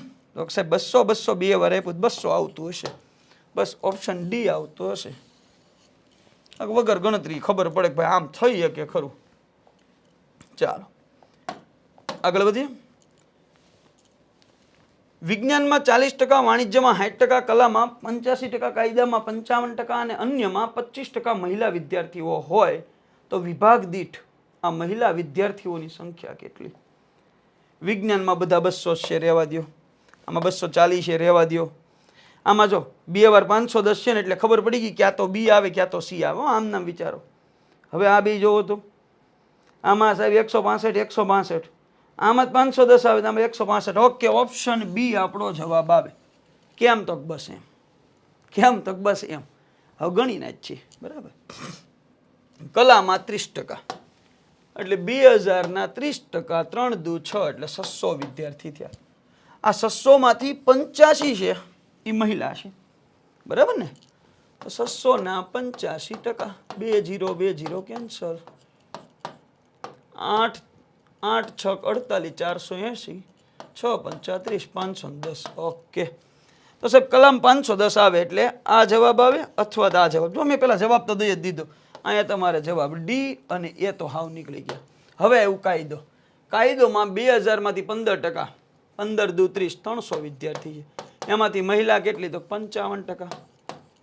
300 ના 55%, 0 કેન્સલ, 165, 55 ગુણ્યા 3. તો આપણો જવાબ કયો આવશે? Option B. હા કે ના? તો જવાબ આવશે ઓપ્શન બી. આવા પ્રશ્ન મેં કીધું એમ ખાલી એક તમે ઇમેજિનેશન તમારો પાવર છે એ એક થોડો કેળવો તોય ખબર પડી જાય. કેમ કે આવા 5 પ્રશ્ન આવ્યા, 5 માર્કમાં તમારી સ્પીડ આવી ગઈ. બીજા પ્રશ્ન 5 છે તમારા માર્કમાં સ્પીડ લાવી શકશે. ચાલો, 5 વિભાગમાં પુરુષ વિદ્યાર્થીઓની કુલ સંખ્યા કેટલી? ચાલો હવે વિચારીએ. 2000 વિદ્યાર્થી છે, આમાંથી વિજ્ઞાન જવા દો, વાણિજ્ય જવા દો. આમાં જુઓ તો કલામ 90 બેમાં એક આવે. હવે વાત કરીએ કાયદાની 135 ઓકે. અન્યની વાત કરીએ 150. ઓપ્શન એ જવાબ આવે. શું જવાબ આવે? Option A. હવે ગણતરી કરનાર છે ને ભાઈ, આ અઠ્ઠે વાત છો આ બધી. ચાલો વિજ્ઞાનમાં રહેવા દઈએ, આપણે કલાથી શરૂઆત કરીએ. કલામાં વિદ્યાર્થી કેટલા હશે? તો 30%. 2000ના 30% એટલે 3 દુ 6, 600 વિદ્યાર્થી થયા. હવે આ 600 વિદ્યાર્થીમાંથી આગળ જ જુઓ. હજી કલાની અંદર 600 વિદ્યાર્થીમાંથી 510 વિદ્યાર્થી તો મહિલાઓ હતી ને. જો કલામાં 85% મહિલાઓ હતી, તો સાહેબ ટોટલ 600માંથી 85% એટલે 510, તો વધી કેટલી? તો 90 વધ્યા. તો 90 છે એ પુરુષો હશે, એટલે આ કે આ જવાબ આવે. ઓકે ચાલો. હજી કાયદો. સાહેબ કાયદામાં કેટલા હતા? 15%. 15 દુ 30, 300 જણા હતા. આ 300ના 55% મહિલાઓ હતી, તો સામે 45% પુરુષ હોય. જુઓ 55% કાયદામાં મહિલાઓ હતી, તો સામે 45% પુરુષ હોય. તો સાહેબ 300ના 45%. 0 0 0 0 કેન્સલ. 45 તેરી 135. ઓકે આવી ગયો ને ઓપ્શન એ. મેં કીધું હતું. આવી રીતે તમે થોડુંક વિચારો ને તોય ખબર પડશે. જો બધે આવું થાય એવું જરૂરી નથી હો, પણ આ તો પ્રશ્ન જોવો ને અંદાજ આવી જાય છે. કરાય એવું કંઈક. ચાલો હવે પછીનો પ્રશ્ન જોઈએ. વિભાગ દીઠ મહિલા અને પુરુષ વિદ્યાર્થીઓનો ગુણોત્તર કેટલો? 2 3 2 3 ઓકે કાઢી નાખો. 3 2 3 2 કાઢી નાખો. હવે આમાં 17 3 17 3 આ બેમાં એક જવાબ આવે. હવે જુઓ તો આ બેમાં લીધે એક જવાબ આવે. કાયદો આપ્યો, કાયદામાં કઈ કોમન તો 11 9 11 9. ઓકે. અન્યમાં તો સાહેબ 1 3 1 3. ઓકે ઓપ્શન સી આપણો જવાબ આવે. કેમ? તો અઠ્ઠે આ અઠ્ઠે જવાબ આવ્યો. હવે જોઈ લઈએ. ચાલો કલાની અંદર મહિલા અને પુરુષ બે ગણવાના છે. તો કલાની અંદર પેલા ટોટલ વિદ્યાર્થી કેટલા? 3 દુ 6 600 છે. આમાં પુરુષ કેટલા? હમણાં જ ગણતરી કરી ભાઈ. તો સાહેબ અહીંયા પુરુષ ને મહિલા કીધું ને, મહિલા ને પુરુષ. ઓકે મહિલાઓ છે 510 અને પુરુષ છે સાહેબ 90. ઓકે અહીંથી 0, અહીંથી 0, 17 તેરી 51, 3 તેરી 9, 17 જેમ 3. ઓકે ઓપ્શન સી અથવા તો બી આવે. ચલો કાયદાનું એક ગણ લઈએ. કાયદામાં કેટલા છે સાહેબ? 15% એટલે 300 જણા છે. એના મહિલાઓ કેટલી છે? તો સાહેબ મહિલાઓ 55%, એટલે 55 ગુણ્યા 3 165. આ સિવાય 135 એટલા સાહેબ પુરુષ વિધા હોય ને, કેમ કે એ 45% હોય. હવે આનું સાદું રૂપ આપી દો તો 165 ને 135 5 5 વડે ભાગ પાડું બેયના, અથવા તો 15 વડે ભાગ પાડું તો 15 ગુણ્યા 11, 15 9 135, તો 11 જેમ 9. ઓપ્શન સી આપણો જવાબ આવે. એ તો મેં તમને પહેલા કહી દીધું હતું ભાઈ, ઓપ્શન સી જવાબ આવશે. ચાલો ત્યાર પછી પાછું આવ્યું પાસ ના પાસ, આવું કંઈક આપ્યું. સમજો હવે સાહેબ આમાં 225 225 કોમન છે, 140 140 કોમન છે. ઓપ્શન સી 120 120 આ ઓકે. હવે આ બેમાં જોઈએ તો 70 120 135 એટલે 2 વાર 70 કોમન છે ભાઈ. પહેલા જ ખબર પડી કે ક્યાં તો ડી આવશે ક્યાં તો એ આવશે. બરાબર, આ બેમાંથી એક જવાબ આવશે. હવે 70 70 ઓકે આ બેયમાં છે. આ તો નહોતો જ આવતો, બસ આ જવાબ આવશે. ખાલી ઓપ્શન ઉપરથી આપણે નક્કી કર્યું. તો અઠ્ઠે ગઠ્ઠે ઘણી વખત ઘણા પ્રશ્નોની અંદર થતું હોય, તમે જોડકા હા તે વિચાર્યું હોય ને તો ખબર હોય. દરેક વિભાગમાં પરીક્ષાનું પરિણામ નીચે મુજબ છે. પાસ 45%, ના પાસ 35%. એટીકેટી જો ભાઈ મસ્ત શબ્દ છે. આ પેલો બહુ જૂનો શબ્દ છે એટીકેટી. આપણે એમ કહેતા હોય ને કેટી આવે, આપણે ખાલી કેટી બોલીએ, એટીકેટી આખું નથી બોલતા. ઓકે ચાલો. વિજ્ઞાનમાં પાસ, વાણિજ્યમાં નાપાસ, કલામાં એટીકેટી, કાયદામાં પાસ અને અન્યમાં નાપાસની સંખ્યા જણાવો. વિજ્ઞાનમાં પાસ કેટલા થયા એ તમારે જણાવવાનું. આમ તો આ બધા હરખા છે. ત્રીજી વસ્તુથી આપણે આગળ વધીએ. વિજ્ઞાનમાં પાસ, વાણિજ્યમાં નાપાસ, કલામાં એટીકેટી. Okay ATKT 20%. કળામાં છે કેટલા? તો 3 દુ 6, 2000ના 30% એટલે 600 જણા. ઓકે આ 600ના 20%, 6 દુ 12, 0 0 કેન્સલ, 120 જણા. ઓકે, એટલે ક્યાં તો આ જવાબ આવે, ક્યાં તો આ જવાબ આવે. ઓકે, પછી કલા પછી શું કીધું, કાયદામાં પાસ હોય એવા. કાયદામાં કેટલા જણા છે? 15 દુ 30, 300 જણા છે. એમાંથી પાસ કેટલા? તો પાસની ટકાવારી આપી 45. આ બે મીંડા તો ઉડી જ જાય. 45 તેરી 135. ઓકે, તો અહીંયા 135. વાહ ભાઈ વાહ. જો અહીંયા અઠે ગઠે આપણે બધું ખોટું પડશે. ચાલો પછી હું આગળ આપ્યું છે અન્યમાં નાપાસ. અન્યમાં કેટલા? એક તો 10% જ છે. તો પહેલી વાર એવું 2000 ના 10%. સાહેબ 200 જણા. એમાં પાછા નાપાસ. નાપાસ કેટલા ટકા? 35%. 200 ના 35%. 0 0 કેન્સલ, 35 દુ 70. ઓપ્શન ડી આપણો જવાબ આવશે, નહીં કે એ. બરાબર, ટાઈમ ન હોત ને જો કદાચ આમ ગણ્યો હોત એક ખોટો પડે. ઓકે, ચાલો હવે આ બધી વાત આપણે કરી શેના માટે? તો સાહેબ આપણી પાસે કોઈ હિન્ટ જ ન હોય અને તોય એમ થાય કે પ્રશ્નનો જવાબ લાવવો હશે તો આવા ઓપ્શન હોય ક્યારેક. બાકી ગણતરી થાય ત્યાં સુધી તમારે ગણતરી કરવાની જ છે. ચાલો હવે આગળ વધીએ. હવે અહીંથી પાછા હેલા પ્રશ્નો આવી ગયા. 450 ના 58% માઇનસ 250 ના પ્રશ્નાર્થ ટકા, એટલે કે ત્યાં કેટલા ટકા? 181 થાય.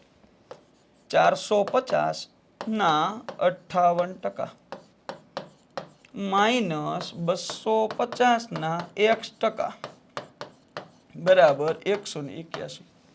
આપવાનું સાદું રૂપ. સાહેબ અહીંથી મીંડી મીંડી ગઈ, આ મીંડી ગઈ, આ મીંડી ગઈ. 5 દુ 10, 9 પંચા, અહીંયા જુઓ 9 પંચા 45, 5 દુ 10, 29 દુ 58, 90 90 81, એકડો વધી 8, 9 દુ 18, 18 ને 8 26, તો 261 માઇનસ 50 ગુણ્યા 2, 50 ગુણ્યા 5, તો 5x ના છેદમાં 2 બરાબર 181. હા કે ના? ઓકે સાહેબ, એટલું સમજાઈ ગયું. હવે 5x વાળા પદને આ બાજુ લઈ જાઓ તો 5x ના છેદમાં 2. આ 181 આ બાજુ આવે તો માઇનસ 261 માંથી 181 બાદ કરું સાહેબ 80 વધે. 16 પંચા 80, x ને કરતા બનાવું 16 દુ 32, તો x ની કિંમત શું આવે? 32%. દેખાય? 30 નહીં, 34 નહીં, 36 નહીં. ઓપ્શન બી માં આપણને આપેલું છે 32%. જે વસ્તુ આપણી પાસે માગી છે પ્રશ્નાર્થની જગ્યાએ ત્યાં શું મૂકી દેવાનું છે? x મૂકી દેવાનું છે. ચાલો આગળ વધીએ. પ્રશ્ન નંબર 47. હેલો પ્રશ્ન છે ભાઈ. એની આવક બી ના 60% અને બી ની આવક સી ના 80%. એટલે આ મારા માટે એ બી આ સી. આ મેં એબીસી મૂકી દીધું. એની આવક બી ના 60%, પણ બી ની કેટલી? હજી એક હિન્ટ આપી. બી ની આવક સી ના 80%. સાહેબ સી ની આવક હોય તો બી ની આવક સી ના 80%, એટલે 80 હોય. એની આવક કેટલી હોય? તો બી ના 60%. સાહેબ 80 ના 60%, 8 6 48, તો 48 હોય. ત્રણે ત્રણની આપણને આવક મળી ગઈ. હવે જુઓ તો તમને શું કીધું? સી ના ટકાવારી તરીકે એની આવક કેટલી? સી ના ટકાવારી તરીકે એની આવક કેટલી? તો જુઓ તો સી ના ટકાવારી તરીકે એની આવક કેટલી, એટલે સી ની સાપેક્ષે તમારે એની આવક મેળવવાની છે. બરાબર, એટલે આમ નામ ખબર પડી ગયા. આ 100 છે ને 48. કેટલા ટકા આવશે?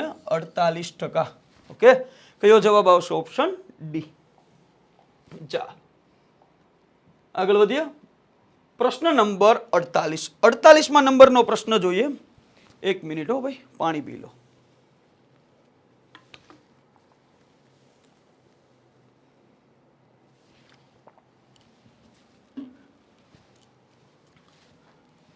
ચાલો પ્રશ્ન નંબર 48. સાદા વ્યાજે 8 વર્ષમાં પૈસા બમણા થાય. વાહ, સ્કીમ આવી જો પૈસા બમણા કરવાની. તો સાદા વ્યાજનો રકમ કાંઈ કેટલા ગણી થાય એવો પ્રશ્ન છે. સાદા વ્યાજે 8 વર્ષમાં પૈસા બમણા થાય તો કેટલા વર્ષમાં 5 ગણા થાય? પૈસા બમણા થાય 8 વર્ષ હોય ત્યારે પૈસા બમણા થાય. આપણી પાસે રૂપિયો હોય બમણા થાય તો વ્યાજ રૂપિયાનું હોય. ગણી નાખો આ રીતે. જો આપણે લેક્ચરમાં અગાઉ આ બધું વસ્તુ જોવડાવેલી છે, જોયેલી છે, ગણાવેલી છે ને જો આ રીતે 8 વર્ષ હોય 8 વર્ષનું વ્યાજ કેટલું તો પૈસા બમણા છે હોય રૂપિયો હોય 2 રૂપિયા વ્યાજ રૂપિયાનું હોય. તો કેટલા વર્ષમાં મૂળ રકમના 5 ગણા થાય કેટલા વર્ષ ખબર નથી મેળવવાના છે. 8 વર્ષમાં 2 રૂપિયા થયા હોય રૂપિયામાંથી રૂપિયાનું વ્યાજ તો કેટલા વર્ષમાં 5 ગણા થાય 5 ગણાની રૂપિયો તો આપણી પાસે હતો 4 ગણું વ્યાજ મળે. ક્રોસ ગુણાકાર કરી નાખો 8 ચોક 32 તો x બરાબર 32 વર્ષ. ઓપ્શન એ આપણો જવાબ આવશે. ક્લિયર છે? પછીનો પ્રશ્ન છે પ્રશ્ન નંબર 49. એક વિમાન 600 કિલોમીટર પ્રતિ કલાકની ઝડપે ઉડી રહ્યું છે. તે સવારે 11 વાગે ઉડાન ભરે. સવારમાં સાહેબ 11 વાગે એક વિમાન જાય છે. સ્પીડ કેટલી તો કલાકમાં 600 કિલોમીટરનું અંતર કાપે. 11:30 વાગે 1 કલાકનો વિરામ લે. આનો અર્થ શું થયો? 11 વાગે ઉપડે 10 વાગે ઉપડે છું 10 વાગે ઉપડે છે આ વિમાન અને 11:30 વિરામ લે. એ 1.5 કલાક ઉડ્યું હોય ને. હા કે ના? બહુ ઈઝી પ્રશ્ન છે. 600ની સ્પીડ હોય એનો અર્થ એવો થયો 1 કલાકમાં 600 કિલોમીટરનું અંતર કાપે તો 1.5 કલાકમાં કેટલું અંતર કાપ્યું હશે તો સાહેબ આ એટલું અંતર છે એ 900 હશે. કેમ કે અડધી કલાકમાં 300 ને બીજું 600 900 કિલોમીટરનું અંતર કાપ્યું હશે. હવે 1 કલાકનો વિરામ લે. હવે એટલો એને વિરામ લીધો 1 કલાકનો વિરામ એટલે 11:30 ના 12:30 થયા. પછી ફરી ઉડાન ભરે અને બપોરે 2 વાગે. હવે જો 12:30 થી 2 1.5 ને 2 એટલે બીજી 1.5 કલાક થઈ. બીજી 1.5 કલાકમાં પાછું 900 કિલોમીટરનું અંતર. જો વિમાનની ઝડપમાં કોઈ ફેરફાર ન થાય તો વિમાને કેટલું અંતર કાપ્યું હોય સાહેબ? 900 કેટલું થાય? 1800 કિલોમીટરનું અંતર આ વિમાને કાપ્યું હોય. ઓપ્શન સી આપણો કરેક્ટ આન્સર આવશે. બહુ ઈઝી પ્રશ્ન છે. ચાલો ત્યાર પછી જોઈએ આગળ વધીએ. પ્રશ્ન નંબર 50. તો 50મો પ્રશ્ન છે. સામાન્ય સાદું રૂપ લાગે છે આપણને. 13 નો ઘન ગુણ્યા 8 નો ઘન ભાગ્યા 32. સાહેબ 13 નો ઘન 13 ગુણ્યા 13 ગુણ્યા 13 અથવા તો 2197 કરી નાખો. પણ પેલા આમ લખીએ એટલે સાદું રૂપમાં સરળતા રહે. 8 નો ઘન 8 ગુણ્યા 8 ગુણ્યા 8 512 લખીએ ખાય ભાઈ. અહીંયા 32 8 ચોક 32 4 દુ 8 8 દુ 16 ઓકે 13 13 2197 8 દુ 16. હવે જુઓ ઘણી વખત એમ થાય કે આપણે યુનિટ ડિજિટથી નંબર લાવીએ જવાબ લાવીએ 7 6 42 છેલ્લે બગડો હોવો જોઈએ સાહેબ. બધે બગડો છે. હવે તકલીફ પડે ને. ઓકે તો એની કરતાં આપણે સાદું રૂપ આપી દઈએ. હવે તમારે અહીંયા ગુણાકાર કરવો હોય તો અહીંયા જો 2197 એનો 10 વડે ગુણાકાર કરો એટલે 2197 ને એક મીંડું આવી ગયું. હવે 6 વડે ગુણાકાર કરીએ 7 6 42 બગડો બરાબર. વધી કેટલી 4 6 9 54 54 ને 4 58 નો આઠડો વધી 5 ઓકે. પણ હવે ગણવાની જરૂર નહીં પડે. બગડાનો બગડો 7 ને 8 15 નો 5 વધી 1 ઓકે. છેલ્લે 52 આવવા જોઈએ જે ઓપ્શન બી માં આપણને દેખાય. તો જવાબ કયો આવશે? Option B. ઓકે. આગળ કોઈ ગણતરીની જરૂર નથી. પછી આખું ગણવું હોય તમે ગણી શકો. મારી કોઈ ના નથી. ચાલો ત્યાર પછીનો પ્રશ્ન. અહીંયા તમને કંઈક આપ્યું છે. એક શહેરમાં થયેલ વરસાદની વિગતો નીચે આપેલી છે. એક શહેરમાં જે વરસાદ પડ્યો એની વિગત આપી. આલેખના આધારે પ્રશ્ન 51 થી 55 ના તમારા આન્સર આપવાના છે. જાન્યુઆરી તો સેન્ટીમીટરમાં વરસાદ છે. જાન્યુઆરીમાં 5 સેમી, ફેબ્રુઆરીમાં 2 સેમી, માર્ચમાં 0.5, એપ્રિલમાં 1.5, મે મહિનાની અંદર 8 સેન્ટીમીટર. જો વર્ષના પ્રથમ 6 મહિનાનો એટલે કે જાન્યુઆરીથી જૂન, જૂન તો આપ્યો નથી, એનો સરેરાશ વરસાદ 3 સેન્ટીમીટર હોય તો વિચારો તો 6 મહિના સરેરાશ 3 6 તેરી 18 સેમી સરવાળો થાય. વરસાદનો સરવાળો 18 સેમી થાય. તો જૂનમાં ઓછામાં ઓછો કેટલો વરસાદ, એટલે જૂનમાં કેટલો વરસાદ પડ્યો હશે આપણને ખબર નથી. તમારે એ જ વસ્તુ મેળવવાની.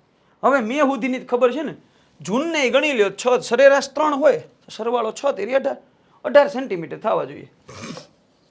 સાહેબ 5 ને 2 7, 7 ને 2 9, 9 ને 8 17 થઈ ગયા. સાહેબ જૂન મળી ગયો. જૂનમાં વરસાદ કેટલો? તો 18 માંથી આ 17 તો મે સુધીનો છે, બાદ કરી નાખો તો 1 સેન્ટીમીટર જેટલો વરસાદ પડ્યો હોય. 0.5 1. ઓકે, ઓપ્શન સી માં આપણને આપ્યું છે 1 સેન્ટીમીટર, તો આપણો જવાબ કયો આવશે? Option C. ચાલો ત્યાર પછી આગળ વધીએ. ચાલો હવે આગળ વધીએ. નેક્સ્ટ પ્રશ્ન જોઈએ. 52મા નંબરનો પ્રશ્ન. પ્રથમ 5 મહિનાનો જાન્યુઆરીથી મે એનો સરેરાશ માસિક વરસાદ કેટલો? આ બધાનો સરેરાશ 5 મહિના છે ને, આપણે સરવાળો હમણાં જ કર્યો. કેટલો થયો? 17. 17 ભાગ્યા 5 કરો એટલે 17 દુ 34, 3.4 સેન્ટીમીટર સરેરાશ આવશે. ઓપ્શન એ આપણો જવાબ આવશે. ચાલો ત્યાર પછી પ્રશ્ન નંબર 53. 53મા નંબરનો પ્રશ્ન. પ્રથમ 5 મહિનામાં સૌથી સૂકા મહિનાથી સૌથી ભીના મહિના સુધી કેટલા ટકાનો સૂકા મહિના? ઓકે, સૌથી ઓછો વરસાદ આવ્યો હોય ત્યાંથી સૌથી વધારે વરસાદ. સૌથી ઓછો માર્ચ મહિનામાં આવ્યો 0.5, સૌથી વધારે 8. ગેપ કેટલાનો છે? 7.5 સેન્ટીમીટરનો. કેટલા ટકાનો વધારો થયો એમ કીધું તો 0.5 એ 7.5નો વધારો સાહેબ હોય કેટલા?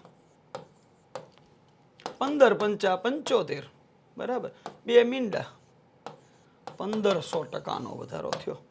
ઓપ્શન બી આપણો જવાબ આવે. અથવા જો તમારે વ્યવસ્થિત ગણવું હોય તો પછી આમ ગણીએ કહો 7.5 ગુણ્યા 100, પોઈન્ટ દૂર કરવા છેદમાં 100, 0.5, અહીંયા પાછું એક મીંડું, આ 0 0 કેન્સલ, 15 પંચા 75. પણ અહીંથી ડાયરેક્ટ ખબર પડી જાય, જો 15 પંચા 75, 1500%નો વધારો થયો હોય.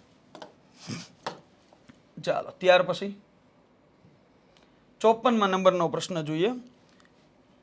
હવામાન ખાતાની આગાહી મુજબ આગામી 3 મહિનાઓ, 5 મહિના આપ્યા. હવે આગામી જૂન જુલાઈ ઓગસ્ટ. સાહેબ જૂન જુલાઈ અને ઓગસ્ટ ના પ્રથમ 5 મહિના એટલે કે જાન્યુઆરીથી મે એના કુલ વરસાદ કરતાં 25% વધારે વરસાદ હોય. તો સાહેબ જાન્યુઆરીથી મે એનો વરસાદ કેટલો? તો 17% છે. આના કરતાં 25% વધારે તો 17 ના 25% એટલે 125 ભાગ્યા 100, 25%નો વધારો કરી દીધો. 25 ચોક 25 પંચા 17 પંચા 85, 17 પંચા 85, 85 ભાગ્યા 4, 21 ચોક 84, 1 ભાગ્યા 4 એટલે 0.25, 21.25. તો હવે શું કીધું? તો વર્ષના પ્રથમ 8 મહિનાનો સંયુક્ત વરસાદ કેટલો? કુલ વરસાદ કેટલો? 1 થી 5 મે મહિના સુધીનો 5 મહિનાનો 17, પછીના 3 મહિનામાં સાહેબ બહુ વરસાદ પડ્યો 21.25. સંયુક્ત વરસાદ સરવાળો કરો 38.25. તો 8 મહિનાનો સંયુક્ત વરસાદ કેટલો આવશે? Option D. ચાલો ત્યાર પછી આગળ વધીએ. પ્રશ્ન કંઈક 55મા નંબરનો છે. પ્રથમ 5 મહિનામાં એટલે કે જાન્યુઆરીથી મે આમાં થયેલ વરસાદની સરેરાશ કરતાં ઓછો વરસાદ થયો હોય એવા આલેખમાં કેટલા મહિના છે? સરેરાશ વરસાદ કેટલો હતો? 17 ભાગ્યા 5 મહિના એટલે 3.4. આના કરતાં ઓછો આમાં નથી, આમાં છે, આમાં છે, સાહેબ આમાંય છે, આમાંય નથી. તો સાહેબ આવા 3 મહિના છે. આવા 3 મહિનાની અંદર સરેરાશ કરતાં ઓછો વરસાદ થયો તો ઓપ્શન સી 3 મહિના એવા આવશે. કયા? ફેબ્રુઆરી, માર્ચ અને એપ્રિલ. બહુ સહેલો પ્રશ્ન છે પણ થોડો ઘણો ટાઈમ માગી લે. ચાલો ત્યાર પછીનો પ્રશ્ન. પ્રશ્ન નંબર 56. રમેશે 28,000 રૂપિયાથી ધંધાની શરૂઆત કરી અને ત્યારબાદ મહેશ 42,000 રૂપિયા સાથે એની હારે જોડાય છે. વર્ષના અંતે નફો સમાન રીતે વેચે તો મહેશને કેટલા મહિના પછી જોડાયો હશે? જો સમજો, કેટલા મહિના પછી જોડાણો હશે. હું એમ કહું નફો કઈ રીતે વેચવાનો? તો નફો બરાબર એનું રોકાણ ગુણ્યા જેટલો સમય હોય આ મુજબ. જેટલું રોકાણ હોય ને જેટલા સમય માટે હોય એ મુજબ તમારે નફાની વહેંચણી કરવાની હોય. બે નફો હરખો જ છે એવું કીધું. ઓકે, તો રમેશ અને અહીંયા લખું મહેશ. રમેશનું રોકાણ કેટલું સાહેબ? 28,000 રૂપિયાનું. એ સાહેબ ધંધાની શરૂઆત કરે એટલે 12 મહિના માટે આ ધંધામાં છે. મહેશ સાહેબ 42,000 રૂપિયા રોકે છે.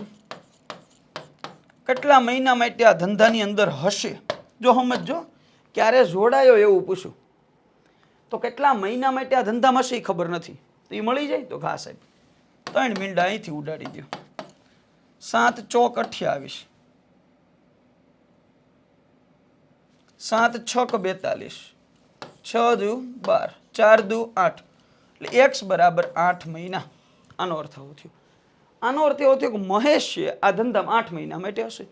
જો રોકાણ ગુણ્યા સમય, રોકાણ ગુણ્યા સમય, તો એ મહેશ કેટલા સમય માટે હશે એ મળી ગયું. 8 મહિના માટે આ ધંધામાં હશે. આપણને એવું પૂછ્યું કેટલા મહિના પછી જોડાયો હશે. જો તમે કોઈ ધંધાની અંદર 1 વર્ષમાં 8 મહિના માટે હોય તો તમે જોડાણા ક્યારે હોય? 4 મહિના પછી. તો ઓપ્શન એ આપણો જવાબ આવશે. 4 મહિના પછી જોડાયો હોય. ઉતાવળમાં 8 ન થઈ જાય એનું ધ્યાન રાખવાનું. ચાલો, ત્યાર પછીનો પ્રશ્ન. પાણીથી પૂરી ભરેલી 15 ડોલથી એક ટાંકી આખી ભરાઈ જાય. આખી પાણી ડોલ ભરો તમે, આવી 15 ડોલ હોય એટલે એક ટાંકી ભરાઈ જાય. પૂરી ભરેલી દરેક ડોલમાં 12 લીટર પાણી રહી શકે. આનો અર્થ શું થયો? ટાંકીની ક્ષમતા કેટલી થઈ? તો 15 ડોલ છે, બધી ડોલમાં 12 લીટર પાણી હોય. 15 ગુણ્યા 12 એટલે 6, 30, 6 તેરી 18, સાહેબ 180 લીટરની ટાંકી હશે. હવે શું કીધું? જો દરેક ડોલની અંદર 10 લીટર જ પાણી ભરવામાં આવે તો ટાંકી ભરવા માટે કેટલી ડોલની જરૂર પડશે? તો 180 લીટર ભરવાનું અને 10 લીટરની ક્ષમતા હોય. મીંડું મીંડું કેન્સલ થયું. સાહેબ 18 ડોલની જરૂર પડે. કેટલી વધુ ડોલ એવું કીધું હોત તો પેલા કેટલી હતી? તો સાહેબ 15, હવે 3 વધારે જોવે. એવું તે કીધું નથી. કેટલી ડોલની જરૂર પડે? સાહેબ 18 ડોલની જરૂર પડે. 12 લીટર વાળી 15 ડોલ હતી, 180 લીટર ટાંકીની ક્ષમતા થઈ ગઈ. હવે તમને એમ કીધું ભાઈ 12 લીટર વાળી નહીં. હવે તમે અહીંયા 15 ડોલની જગ્યાએ કેટલા લીટર વાળી? 12 લીટર વાળી ડોલ હતી એની જગ્યાએ ખાલી 10 લીટર વાળી ડોલ રાખવાની. કેટલી ડોલ જોશે? તો સાહેબ 180 ભાગ્યા 10 કરી નાખો, 18 ડોલની જરૂર પડે. ચાલો, ત્યાર પછીનો પ્રશ્ન. એ અને બી 5 દિવસમાં કોઈ કામ કરે એટલે એ અને બી આ બે ભેગા થાય તો એક કામ કરવામાં 5 જ દિવસ લાગે. બી અને સી આ બે ભેગા થાય 7 દિવસ લાગે. એ અને સી આ બે ભેગા થાય 4 દિવસ લાગે. કુલ કામ લસ્સા જેટલું હોય. 7 ચોક 28, 28 ને 5 આનો લસ્સા લેવાનો છે. ઓકે, એટલે આ બધી 7 પંચા 35, 35 ચોક ઓકે 140 લસ્સા થયો. 28 પંચા 140, 7 દુ 14 એટલે 20 ગુણ્યા 7 140, 35 દુ 70 ગુણ્યા 2 એટલે 35 ગુણ્યા 4 140. હા કે ના? આટલી વસ્તુ સમજાય ગઈ. એ અને બી ભેગા મળીને કામ કરે 5 દિવસ લાગે. બી અને સી ભેગા મળીને કામ કરે 7 દિવસ લાગે. એ અને સી ભેગા મળીને કામ કરે તો 4 દિવસ લાગે. એ અને બી રોજના 28 કામ કરે. બી અને સી 20 કામ કરે. એ અને સી 35 કામ કરી નાખે. તો તમને એવું કીધું એ બી સી જો એકલા કામ કરે તો સૌથી વધુ સમય કોણ લે? તો જેને કામ કરવામાં વાર લાગતી હોય એ સૌથી વધુ સમય લે. જેની કાર્યક્ષમતા ઓછી હોય એને વધારે સમય લાગે ને. ઓકે, તો સાહેબ આમાં કાર્યક્ષમતા ખાલી 20 બતાવે. એનો અર્થ એવો થયો બી અને સી આ બે એવા છે કે જેની કાર્યક્ષમતા એ રોજના ઓછા કામ કરે છે. આ બધાની સાપેક્ષે ઓછા કામ આ કરે છે. એટલે ક્યાં તો આપણો જવાબ બી ક્યાં તો સી, આ બેમાંથી એક આવતો હશે. જો હવે તમે 2abc આવી રીતે કાઢી શકો. a plus B plus C ત્રણેયની કાર્યક્ષમતા 140 ભાગ્યા આ બધાનો સરવાળો 8 5 13 તગડો વધી 1 એટલે સાહેબ 140 ભાગ્યા 83 તમારી કાર્યક્ષમતા કંઈક પોઈન્ટમાં મળી ગઈ. એ રીતે તમે 3 નું કામ મેળવી શકો. પણ આપણે અંદાજ કાઢીએ ખાલી. ચાલો બી અથવા તો સી આવે. હવે સી પાછો જો એ હારે કામ કરે ને તો અહીંથી એટલી તો ખબર પડી ગઈ કે જો એ હારે કામ કરે છે જ્યારે સી ત્યારે સાહેબ વધારે કામ નીકળે છે, દિવસ ઓછા લાગે એટલે સી તો ન જ આવતો હોય. વધ્યો કોણ? બી. તો આપણો જવાબ આવશે બી. ઓપ્શન સી બી આપણો રાઈટ આન્સર આવશે. ક્લિયર છે? બાકી મેં કીધું એમ જો તમે એક એકની કાર્યક્ષમતા મેળવીને દાખલો ગણી શકો. એ બી સી ત્રણેય ભેગા મળીને કામ કરે કેટલો સમય લાગે આના આધારે પ્રશ્ન ગણી શકો. એક રકમનો 12.5% વાર્ષિક વ્યાજના દરે 2 વર્ષના ચક્રવૃદ્ધિ વ્યાજ અને સાદા વ્યાજનો તફાવત 781.25 હોય તો આ રકમ કેટલી? 2 વર્ષના સાદા વ્યાજનું સૂત્ર આપણી પાસે કયું છે? તો સાહેબ તફાવત 781.25 તફાવત બરાબર PR². પી એટલે આપણી રકમ, R² એટલે 12.5 નો વર્ગ. આપણે લખી નાખીએ 12.5 ગુણ્યા 12.5. તફાવત બરાબર PR² છેદમાં 100 નો વર્ગ તો 100 ગુણ્યા 100. 12.5 ગુણ્યા 8 12.5 ગુણ્યા 8 થઈ ગયા. તો હા સાદું રૂપ આપો. P બરાબર 78,125 છેદમાં હું 100 લખી નાખું એને ગુણ્યા 8864. હવે મારું સાદું રૂપ આપવાનું છે. 25 વડે ભાગ પાડી જાઉં. 25 ચોક 100. આનો ભાગ 25 વડે પાડું. 25 તેરી 75. 3 વધ્યા. 25 એકા 25. 6 વધ્યા. 25 દુ 50. 12 વધ્યા. 125 થયા. 25 પંચા 125. ઓકે 3125. હવે જો આને 4 વડે ભાગું તો 64 ના અડધા 32, 32 ના અડધા 16 એટલે 16 ચોક 64. આપણો આ કંઈક જવાબ આવશે 3125 ગુણ્યા 16. હવે 3125 ગુણ્યા 16 એટલે સાહેબ 3125 ને 1 મિનિટ આ 10 વડે ગુણાઈ ગયું. હવે 3125 ગુણ્યા 6 કરવાનું છે. 6 પંચા 0 30 થાય એટલે 0. અહીંયા 3 મૂકી દો. 6 દુ 12 13 14 15 સાહેબ 15 નો 5 વધી 1 6 એકા 6 ને 1 7. ઓકે 6 તેરી 18 એટલે 0 5 ને 5 10 0 વધી 1 7 2 9 1 10 0 વધી 1 8 2 10 0 વધી 1 5 સાહેબ 50,000 આપણો જવાબ આવશે. તો આ રકમ કેટલી હશે? 50,000 હશે. હા કે ના? બહુ સરળ પ્રશ્ન છે પણ થોડુંક સાદું રૂપ લેન્ધી છે ભાઈ. ચલો ત્યાર પછી પ્રશ્ન નંબર 60. 60માં નંબરનો પ્રશ્ન જોઈએ. પ્રશ્ન નંબર 60. ખાતરની એક થેલીનું વજન 60 કિલોગ્રામ અને તેમાં 25% નાઇટ્રોજન છે. ખાતરની એક થેલીનું વજન કેટલું છે? તો સાહેબ 60 કિલોગ્રામ અને તેમાં 25% જેટલું નાઇટ્રોજન છે. કેટલું છે? 25%. થેલીમાં કેટલા ગ્રામ શુદ્ધ નાઇટ્રોજન છે આવું પૂછ્યું. ખાતરની થેલીનું વજન 60 કિલો છે ભાઈ. હાવ હેલો પ્રશ્ન છે. વજન કેટલું? તો 60 કિલો. આના 25% સાહેબ 60 ના 25% કરી નાખો ને. 25 ચોક 100 એટલે 15 આવ્યા. 15 કિલોગ્રામ હોય. પણ સાહેબ આપણને શું કીધું? થેલીમાં કેટલા ગ્રામ? તો કિલોગ્રામ ને ગ્રામમાં ફેરવો. 3 મિનિટ લગાડી દો. ગુણ્યા 1000 થઈ. બસ આ ગ્રામ મળી ગયા. 15,000 ગ્રામ આપણો જવાબ આવે ઓપ્શન ડી. ચાલો પ્રશ્ન નંબર 61. 61માં નંબરનો પ્રશ્ન જોઈએ. આમાં કંઈક આપણને ગુણાકાર આપ્યો છે. હવે જો ગુણાકાર કેવો છે? 8 3 5 4 2 1 ગુણ્યા 625. સાહેબ હવે આ ગુણાકાર કરવા બેસી ને એટલે બહુ ટાઈમ લાગે. પહેલા તમે એમ વિચારો સાહેબ એકમના અંકથી એમ કરી નાખશો. 5 એકમ જ બધી એલા ભાઈ 5 જ આપ્યા. બરાબર.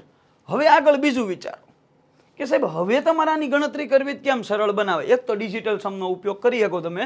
બરાબર. તો એ ડિજિટલ સમનો ઉપયોગથી તમે ગણી શકો. અથવા તો હવે 625 એટલે આપણને ખબર જ હોય ને 25 નો વર્ગ એટલે 5 ની 4 ઘાત થઈ. 5 ની 4 ઘાત થાય તો આને હેલો બનાવવા માટે શું કરે ખબર? 625 છે ને 5 ની 4 ઘાત છે તો ઉપર આપણે 10,000 કરી નાખો. શું કરવા? તો 10,000 નો 16મો ભાગ કરો ને. જો 10 ગુણ્યા 10 ગુણ્યા 10 4 વખત. અહીં 5 ગુણ્યા 5 ગુણ્યા 5 4 વખત. તો 10,000 નો 16મો ભાગ કરો એટલે 625 થાય. આ વસ્તુ હેલી થઈ. જો આ વિચાર આવી જાય તો આ વસ્તુ બહુ સરળ થઈ. હવે આનું સાદું રૂપ આપવાનું છે. 16 પંચા 80 એટલે પહેલા પાંચડો આવવો જોઈએ. સાહેબ આ તો બધામ છે.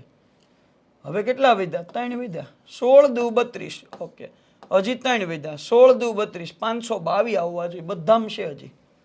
ચાલો હવે કેટલા વધ્યા? 2 16 એકા 16 સાહેબ એકડો આવવો જોઈએ. આ નીકળી ગયો. આ નીકળી ગયો. બરાબર. હવે 22 માંથી 16 બાદ કરો એટલે 6 વધ્યા, 61 વધ્યા ને. હવે 16 16 ચોક 64 એટલે 16 તેરી 48. ઓકે, એટલે અહીંયા 522 133 સુધી રેડી જ છે. 48 એટલે 61 માંથી 48 બાદ કરો એટલે 13 થયા. આ મીંડો અહીંયા મૂકી દો એટલે 130. 16 સત્તા 128 થાય, 7 છક 42 નહીં 128, 16 અઠ્ઠા 8 છક 48, 128, 16 અઠ્ઠા 128.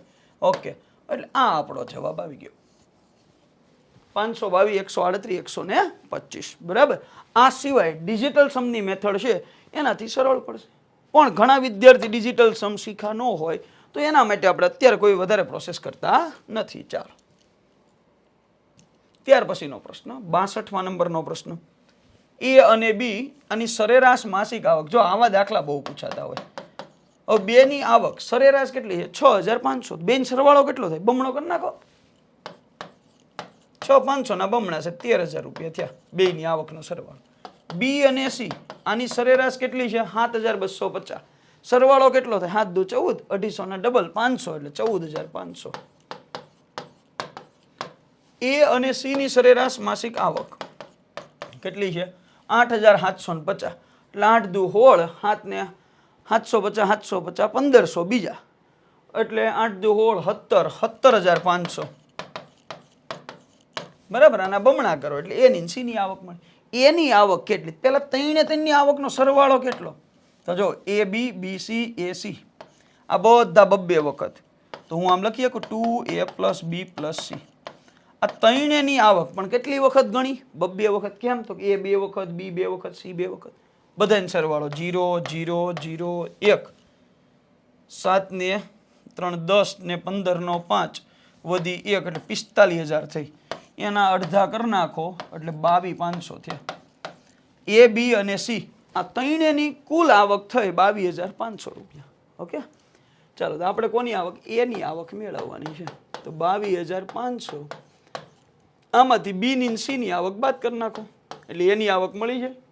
એ એકલાની આવક જોતી હોય ત્રણેયની આવક. બરાબર. એ + બી + સી આ ત્રણેયની આવક 22500. એમાંથી બી ની સી ની બાદ કરી નાખો. કેટલી છે? 14500. એટલે બાદ કરો એટલે આપણો જવાબ આવી જાય 8000 રૂપિયા થાય. એની આવક કેટલી થાય? 8000 રૂપિયા. હા કે ના? બહુ ઈઝી પ્રશ્ન છે ભાઈ. ચાલો, ત્યાર પછી 63મા નંબરનો પ્રશ્ન. 3 યુવતીઓની સરેરાશ ઉંમર કેટલી છે? તો 42 વર્ષ છે. તેમની ઉંમર 4:6:8 ના પ્રમાણમાં છે. તો સૌથી નાની યુવતીની ઉંમર શું હશે? જો 3 યુવતીની સરેરાશ ઉંમર 42 વર્ષ છે. આનો અર્થ શું થયો? ત્રણેયનો સરવાળો 42 × 3 થાય. 4 તેરી 12, 3 દુ 6 એટલે 126 વર્ષ થાય. હવે આપણને જેવું કીધું 3 યુવતીઓની સરેરાશ ઉંમર 42 વર્ષ છે. એને ગુણ્યા 3 કરો એટલે ત્રણેયનો સરવાળો 126 થાય. હવે શું કીધું? સૌથી નાની યુવતીની ઉંમર કેટલી? તો જુઓ સાહેબ, 6 × 4 = 10, 18. 18 એટલે ત્રણેયની ઉંમરનો સરવાળો એટલે ગુણોત્તરનો સરવાળો કેટલો છે? 18 એટલે 126. સૌથી નાની યુવતી એ સાહેબ 4 ના ગુણાંકમાં એની ઉંમર આવવી જોઈએ. બરાબર. એની ઉંમર કેટલી આવે? 4 ના ગુણાંકમાં.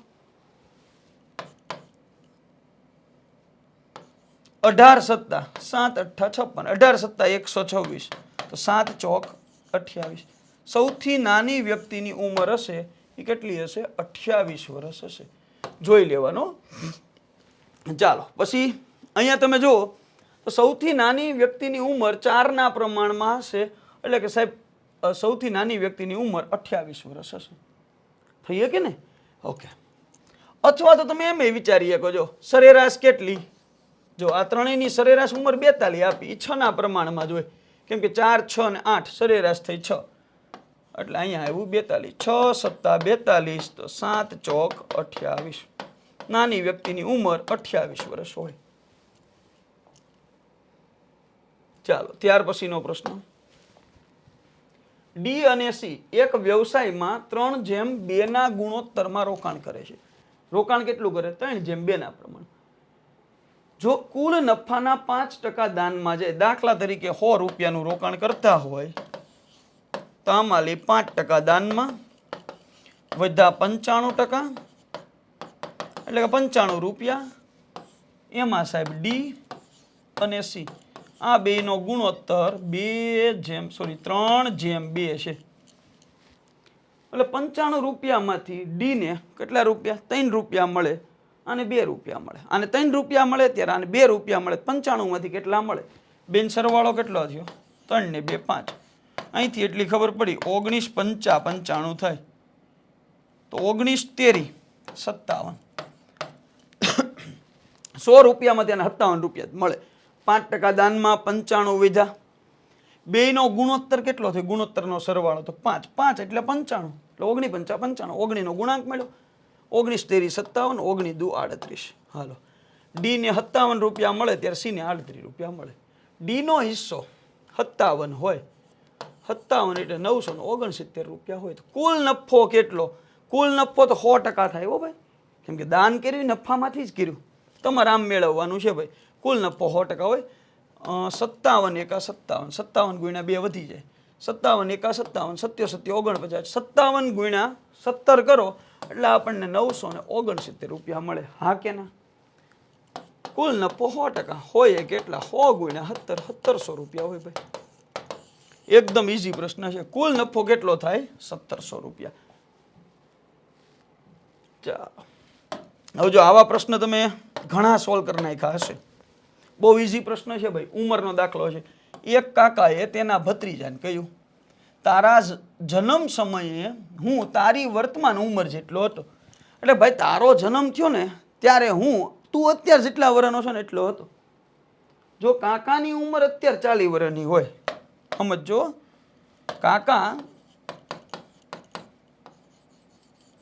કાકાની ઉંમર હાલમાં 40 વર્ષ હોય તો સાહેબ આના પુત્રની ઉંમર હાલમાં કેટલી હોય? બરાબર, અથવા પુત્ર નથી આપ્યો, આમાં ભત્રીજો આપ્યો તો સાહેબ ભત્રીજાની ઉંમર હાલમાં 20 વર્ષ હોય. આ તો સમજાણું ને? કેમ? તો તમને એવું કહેવામાં આવ્યું, જો તારા જન્મ સમયે હું તારી ઉંમર જેટલો હતો, તારી વર્તમાન ઉંમર જેટલો હતો. એટલે આ વ્યક્તિ હાલમાં જો 20 વર્ષનો હોય, બરાબર, હાલમાં આ વ્યક્તિ 20 વર્ષનો હોય તો જ કાકા એના કરતા બમણા થયા હોય. તો 20 વર્ષ પહેલા આનો જન્મ થયો હોય એટલે 0 વર્ષનો હોય ત્યારે કાકા 20 વર્ષના હોવા જોઈએ, તો જ અત્યારે 40 વર્ષના થયા હોય.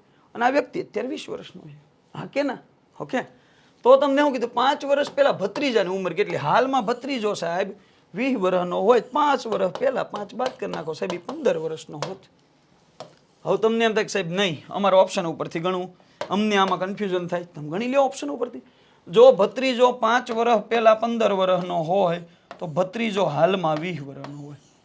હાલમાં ભત્રીજો જો 20 વર્ષનો હોય તો હાલમાં કાકા છે 40 વર્ષના. ભત્રીજાનો જન્મ થયો ત્યારે 0 વર્ષનો હોય તો 20 વર્ષ માઇનસ કરો તો કાકા 20 વર્ષના માઇનસ કરો એટલે 20 વર્ષના થાય. હાલની ઉંમર ભત્રીજાની કાકાની 20 વર્ષ પહેલાની ઉંમર બે હરખી થઈ ગઈ તો ઘા થઈ ગઈ. તો તમે ઓપ્શન ઉપરથી ગણી શકો. તો જવાબ કયો આવશે? Option A. ત્યાર પછીનો પ્રશ્ન જોઈએ.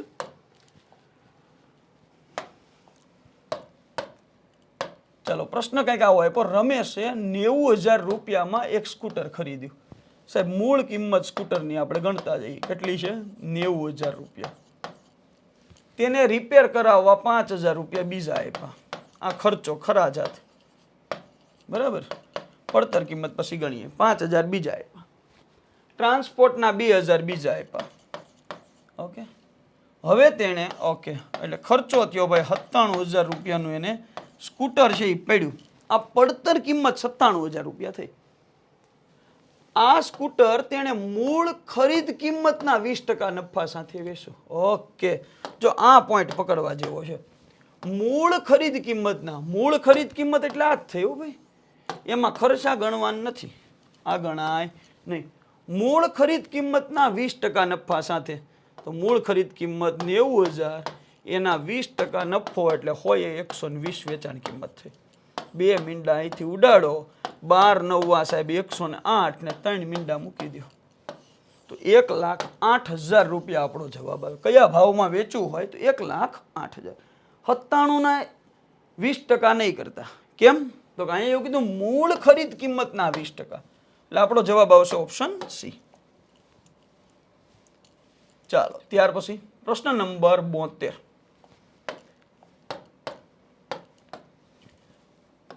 દર 1 કલાકે કારની ગતિ 3 કિલોમીટર વધે. પહેલા 1 કલાકમાં 45 કિલોમીટરનું અંતર કાપવામાં આવ્યું હોય તો 15 કલાકમાં કેટલું અંતર કાપવામાં આવ્યું હશે? હવે વિચારો તો, પહેલી કલાક છે 45, બીજી કલાક તો 3 કિમી વધ્યું 48, પછીની કલાક 51, પછીની કલાક 3 કિલોમીટર વધ્યું 15 છે ને, બરાબર? એટલે 45 હતું, 15 તેરી 45, બીજા 45, પણ એ હોળ થઈ ગયા એટલે 90 થયા. 90 માં 3 બાદ કરી નાખો એટલે 87. છેલ્લું પરિણામ કયું હોય? 87. કેમ 90 નહીં? તો સાહેબ તો 45 ન ગણવાના ને, 45 ગણો પછીના જે અવલોકન 3 ગેપના 15 તેરી 45 તો 90 પોગાય, પણ તો 45 ગણો તો અહીં છેલ્લે 90 ન લેવાના હોય ને, 15મું અવલોકન 87 જ થાય. ઓકે, ચાલો પહેલું પદ છે આપણી પાસે, તો હા છેલ્લું પદ છે. હા, આ બધાને કુલ અંતર ગણવાનું છે ને, તો બસ અંતરનો સરવાળો SN બરાબર N/2 A પ્લસ L. સમાંતર શ્રેણીના સરવાળાનું સૂત્ર. કેટલા પદ? તો 15. 15 ભાગ્યા 2. પ્રથમ પદ કયું? તો 45. અંતિમ પદ કયું? તો સાહેબ 87. 15 ભાગ્યા 2, 45 ને 87. આનો સરવાળો કરો. 7 ને 5 12 નો બગડો, વધી 1, 8 4 12 ને 1 13, 132. 132 ના અડધા કરી નાખો. 6 દુ 12, 6 દુ 12, 66 દુ 132. 66 ગુણ્યા 15 તો સાહેબ 66 ગુણ્યા 10 એટલે 660. 66 ગુણ્યા 5. હવે તમારે 66 ગુણ્યા 5 કરવાના છે. હવે 66 ગુણ્યા 5, 1 મિનિટ, પેન પડી ગયો. 66 ગુણ્યા 5 કરો એટલે આના અડધા 330. 0 9 9, ટોટલ 990 કિલોમીટર અંતર કાપવામાં આવ્યું હશે. સમજાણો ને? સમાંતર શ્રેણીનો પ્રશ્ન છે, આમાં વધારે વિચારવાનું નથી. સમય, કામ અને મહેનતાણુનો પાછો પ્રશ્ન આવ્યો. અમુક ચેપ્ટર તો દેખાણાય નથી. દેખાણા? અમુક ચેપ્ટર દેખાણાય નથી. મેં તો તમને એવું કીધું કે લાસ્ટમાં ક્ષેત્રફળ ઘનફળ એકવાર જોઈને દેખાણો જ નહીં ભાઈ. એમ એક કામ 16 દિવસમાં કરે, એમને 16 દિવસ લાગે. એન આ જ કામ 24 દિવસમાં કરે. 16 તેરી 48, 24 દુ 48, કુલ કામ 48 જેટલું હોય. હા કે ના? ઓકે. તેઓ સાથે મળીને કામ કરે કેટલા દી લાગે? ઓકે, બે ભેગા મળીને કામ કરે, 48 કામ કરે અને 48 ભાગ્યા 5, 48 દુ 96, 9.6 આપણો જવાબ આવે. હા કે ના? ઓકે ને? આ રીત ખબર જ હશે એટલે આપણે વધારે આમાં ચર્ચા કરતા નથી. ત્યાર પછી 74મા નંબરનો પ્રશ્ન. એક કાટકોણ ત્રિકોણનો બીજો એક ખૂણો. હવે સાહેબ કાટકોણ ત્રિકોણ તો સાહેબ એમાં એક 90 ડિગ્રી હોય, આ પહેલો ખૂણો. બાકીના બે 90 કરતા નાના, એટલે કે લઘુ કોણ હોય. હવે આ એક 90 ડિગ્રી છે, બીજો ખૂણો 35 ડિગ્રી છે, સરવાળો 180 થવો જોઈએ. તો સાહેબ 90 અને 35 125 ડિગ્રી થઈ ગયા. 180 માંથી તમે બાદ કરી નાખો, સાહેબ 55 ડિગ્રી વધ્યા છે. કાંઈ ઓપ્શન સી. બરાબર, 55 ડિગ્રી આપણો જવાબ આવે. કેમ? તો સાહેબ આ 35 ડિગ્રી હોય, આ 55 ડિગ્રી હોય, એટલે વિચાર કરો આ 90 થઈ ગયું ને બીજું આ 90, ટોટલ 180 થવું જોઈએ. ઓપ્શન સી આપણો જવાબ આવશે. ચાલો ત્યાર પછીનો પ્રશ્ન. એક આગબોર્ડ સ્થિર પાણીમાં 15 કિલોમીટર પ્રતિ કલાકની ઝડપે મુસાફરી કરે. સ્થિર પાણીમાં છે બોટની ઝડપ છે 15 કિલોમીટર પ્રતિ કલાક. જો પ્રવાહની ગતિ 5, પ્રવાહની ગતિ છે 5 કિલોમીટર પ્રતિ કલાક, તો આ બોટને 70 કિલોમીટર વહેતા કેટલા કલાક લાગશે? એટલે આનો અર્થ એવો સમજવાનો, વહેવાનું છે એટલે પ્રવાહ જાય ને એમ બોટને જવાનું છે. આમ ચોખવટ નથી, પણ એવું સમજવું પડે ભાઈ. આ બોટને 70 કિલોમીટર વહેતા, સામે આવે જ ઘર્ષણતા અને વહેવાનું છે, બરાબર? તો 70 કિલોમીટર છે ને, તો પ્રવાહની દિશામાં ઝડપ તો સાહેબ ડાઉન સ્ટ્રીમ સ્પીડ કેટલી? 15 ને 5 20 કિલોમીટર પ્રતિ કલાક થાય. તો તમારે શું મેળવવાનું? સમય મેળવવાનો ને. તો સમય બરાબર અંતર છેદમાં ઝડપ. અંતર કેટલું? તો 70 કિલોમીટર. ઝડપ કેટલી? તો 20. મીંડું મીંડું કેન્સલ, 7 ભાગ્યા 2, 3.5 કલાક લાગે. કેટલો સમય લાગશે? 3.5 કલાક. આ નહીં આવે, આ નહીં આવે, આ નહીં આવે. ઓપ્શન બી આપણો રાઈટ આન્સર આવશે. ચાલો પછીનો પ્રશ્ન. સંખ્યા આપી છે 132, 198, 270, 315 અને 396. આનો લસ્સા કેટલો? સાહેબ આનો લસ્સા આમ જ નીકળે. હું અહીંયા તમને એવું કહું કે ના ના તમે આ શોર્ટકટ વાપરજો ને આ શોર્ટકટ, પરીક્ષા વખતે તમારાથી એકેય શોર્ટકટ કામ ન લાગે. આમ જ થાય, તમારે આમ કરી નાખવાનું. પણ હવે આપણે દાખલા સોલ્વ કરવા હોય, કદાચ આવી કોઈ મોટી રકમ આવી હોય તો કઈ રીતે ગણાય? હવે અહીંયા જુઓ તો 132 આપ્યા એટલે આને હું 12 ગુણ્યા 11 કહી શકું. 11 ની ચાવી લાગે, હા કે ના? હજી આના ભાગ પાડું, 6 દુ 12. એટલે જેને 6 વડે, 2 વડે ને 11 વડે ભાગી શકાય એવી સંખ્યા ગોતવાની છે. પેલા તો 2 વડે બધાને ભાગી શકાય. હવે 11 વડે તો જુઓ તો 4 ને 5 9, 8 ને 1 9. ઓકે, ઓપ્શન એ ને ભાગી શકાય, ઓપ્શન સી ને ભાગી શકાય. જો 5 ને 4 9, 8 ને 1 9. ઓકે, ભાગી શકાય. 5 ને 1 6, 8. ઓકે, આ નો ભાગી શકાય. આમાં 11 ની ચાવી નો લાગુ પડે. 5 ને 1 6, 8 ને 4 12. નો ભાગી શકાય. જવાબ આપણો ઓપ્શન એ અથવા તો ઓપ્શન સી આવે. હજી આગળ જોઈએ. આમાં એવું જ થાય, જો 18 ગુણ્યા 11 તો 11 ની ચાવી થી આ બેયમાં લાગે. બીજું 18 એટલે 6 તેરી 18, 3 વડે 6 વડે ભાગી એક આવી જોઈએ. સાહેબ 9 દુ 18 થાય, 9 વડે ભાગી એક આવી જોઈએ. સાહેબ આ બે 9 વડે ભગાય જ છે, હમણાં જ સરવાળો કર્યો. 18 સરવાળો આવ્યો એટલે 3 વડે ભગાય ને 6 વડે ભગાય. હાલો હજી આપણીમાં બે સંખ્યા વધી. હવે 27 ગુણ્યા 10, 5 દુ 10, 5 વડે સાહેબ ભાગી જે કઈ. 9 તેરી 27, આમાંય ખબર પડી નહીં. સાહેબ અહીંયા 96 આવ્યા. અહીંયા એટલી ખબર પડી 36 ગુણ્યા 9, સોરી 36 ગુણ્યા 11 એટલે 396 આવ્યા. 9 ચોક 36 એટલે 4 વડે ભાગી શકાવી જોઈએ. છે કોઈ એવી સંખ્યા? તો આ નો ભાગી શકાય. 16 80 છે એટલે 20 ચોક 80, 4 વડે ભાગી શકાય. ઓપ્શન એ આપણો જવાબ. આવી રીતે સાહેબ ટાઈમે વિચાર આવે ને તો થાય હો, બાકી આમ કરી શકાય ખરું. હવે કેટલા પ્રેશરની વચ્ચે આવો વિચાર આવો ને એ બહુ મહત્વની વાત છે. ચાલો ત્યાર પછીનો બેઝિક પ્રશ્ન છે. 1/0.05. સાહેબ 1/0.05 એટલે 5/100 થાય. છેદનો છેદ અંશમાં એટલે 100/5, 20 × 100. જવાબ કયો આવશે? Option C. આમાં આપણે ટાઈમ બગાડવો નથી. ચાલો ત્યાર પછીનો પ્રશ્ન. x + y બરાબર 222 હોય અને x એ y નો અડધો ભાગ હોય. આ x શું છે? તો સાહેબ y કરતા અડધો. તો x નું મૂલ્ય કેટલું? x છે જો એ y કરતા અડધો હોય તો સાહેબ x નું મૂલ્ય કેટલું? આને અહીંયા ગુણી નાખું એટલે 2y. તો y + 2y ભાંગા b આવશે. એ બેન મેં આ બાજુ લઈ લીધા તો સાહેબ 3y બરાબર 444. y નું મૂલ્ય આપણી પાસે માંગ્યું તો નહીં, આપણી પાસે x નું મૂલ્ય માંગ્યું. તો y બરાબર કેટલા? 444 ભાંગ્યા 3. 3 × 3 1 વધ્યા, 4 તેરી 12, 2 વધ્યા, 8 તેરી 24, 148 મૂલ્ય થયું ને એ શેનું થયું? y નું. આપણે x નું મૂલ્ય મેળવવાનું છે. તો x બરાબર કેટલા? 222 માંથી સાહેબ 148 બાદ કરો. 10 ને 12 4 આવે છેલ્લે. તો બસ જવાબ આપણો કયો આવશે? 74. ઓપ્શન ડી આપણો જવાબ આવશે. સમજાઈ ગયું ને? x + y 222. x છે એ y નો અડધો ભાગ છે. x ની જગ્યાએ y ભાગ્યા 2 મૂક્યું. આનું મેં સાદું રૂપ આપ્યું. જો મિશ્ર સંખ્યાનું સાદું રૂપ તમે જેમ આપતા એમ 2y + y ભાગ્યા 2. 2 ને આ બાજુ લઈ લીધું 444. તો y બરાબર 444 ભાગ્યા 3 એટલે 148 મૂલ્ય મળ્યું. તો x બરાબર કેટલા? આ બેન સરવાળો જો 222 હોય તેમાં 148 બાદ કરો, 74 આપણો જવાબ આવશે. ચાલો ત્યાર પછી 79માં નંબરનો સોરી 79માં નંબરનો પ્રશ્ન આપણને આપ્યો છે.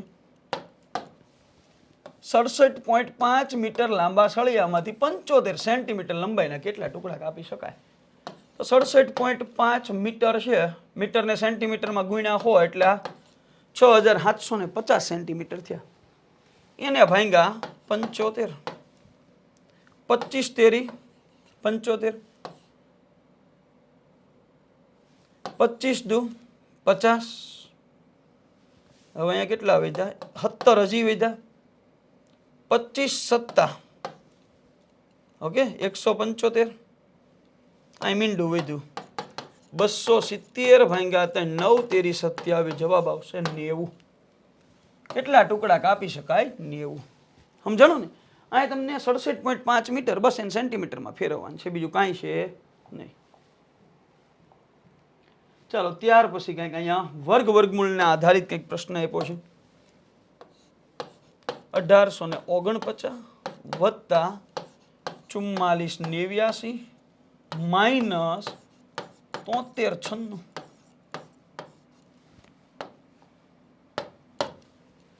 ચાલો 1849 કોનો વર્ગ છે?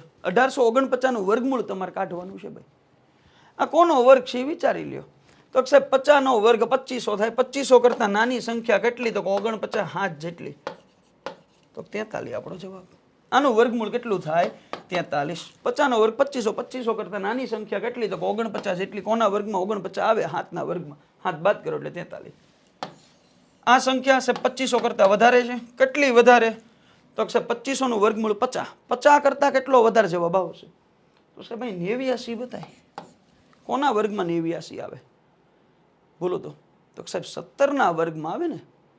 17 નો વર્ગ 289 થાય. તો 50 વત્તા 17 આ કેટલા થાય? 67 થાય. ચલો અહીંયા કેટલા છે? 7396.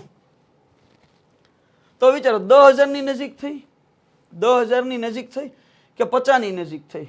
તો સાહેબ આપણે વિચારીએ 2500 થી બહુ આગી છે. 10,000 થી નાની સંખ્યા થઈ. 10,000 થી નાની સંખ્યા થઈ એટલે આપણો જવાબ 100 કરતા નાનો આવશે. તો 100 કરતા કેટલો નાનો? તો સાહેબ અહીંયા 96 આપ્યા. 14 નો વર્ગ 196 થાય એટલે આમાં 14 બાદ કરો એટલો નાનો. તો 86. એટલો જવાબ નાનો આવે ને. ચાલો હવે આનો સરવાળો કરો. 7 0 7 3 0 1 6 4 10 ને 11 110 માઇનસ 86. તો સાહેબ આ 14 ને આ બીજા 10 એટલે 24 આપણો જવાબ આવે. જવાબ શું આવશે? Option C 24. ક્લિયર? ચાલો તો અહીંયા વર્ગમૂળનો સવાલ હતો. ત્યાર પછી આગળ વધીએ. તો અહીંયા આ સાથે આપણા જે પોલીસ કોન્સ્ટેબલના દાખલાઓ હતા 60 પ્રશ્નો હતા. અંદાજિત આ 60 પ્રશ્નો પૂરા થાય છે. આશા રાખું છું કે આ લેક્ચરની અંદર મજા આવી છે. બધા પ્રશ્નોને આપણે ફાસ્ટેગ સ્વરૂપે જોઈ લીધા. કેમ કે અહીંયા આપણી પાસે જો બહુ વિસ્તારથી સમજવા જાય ને તો 2.5 થી 3 કલાક થાય. હવે એમાં તમને રસ નથી કેમ કે પેપરનું લેવલ એવું હાર્ડ હતું. હવે જો આ 60 માર્કમાંથી અંદાજિત છે ને 30 પ્રશ્નો એવા હતા હાવ બેઝિક ગણી શકાય. બીજા 10 પ્રશ્નો એવા હતા કે એમાં માઇન્ડ એક્ટિવ રાખવું પડે. અને સાહેબ બીજા 20 હતા ને હાર્ડ લેવલના હતા કે જેની અંદર ગણતરી એટલી હતી, મગજમારી એટલી હતી. બરાબર? ચાલો તો તમારા એક માટે આવું પેપર નહોતું, બધાને આવું જ હતું. બરાબર? એટલે ખોટી ચિંતા કરવાની કંઈ જરૂર નથી. ચાલો અહીંયા સુધી રાખીએ. થેન્ક યુ સો મચ વિદ્યાર્થી મિત્રો. જય હિન્દ, જય ભારત.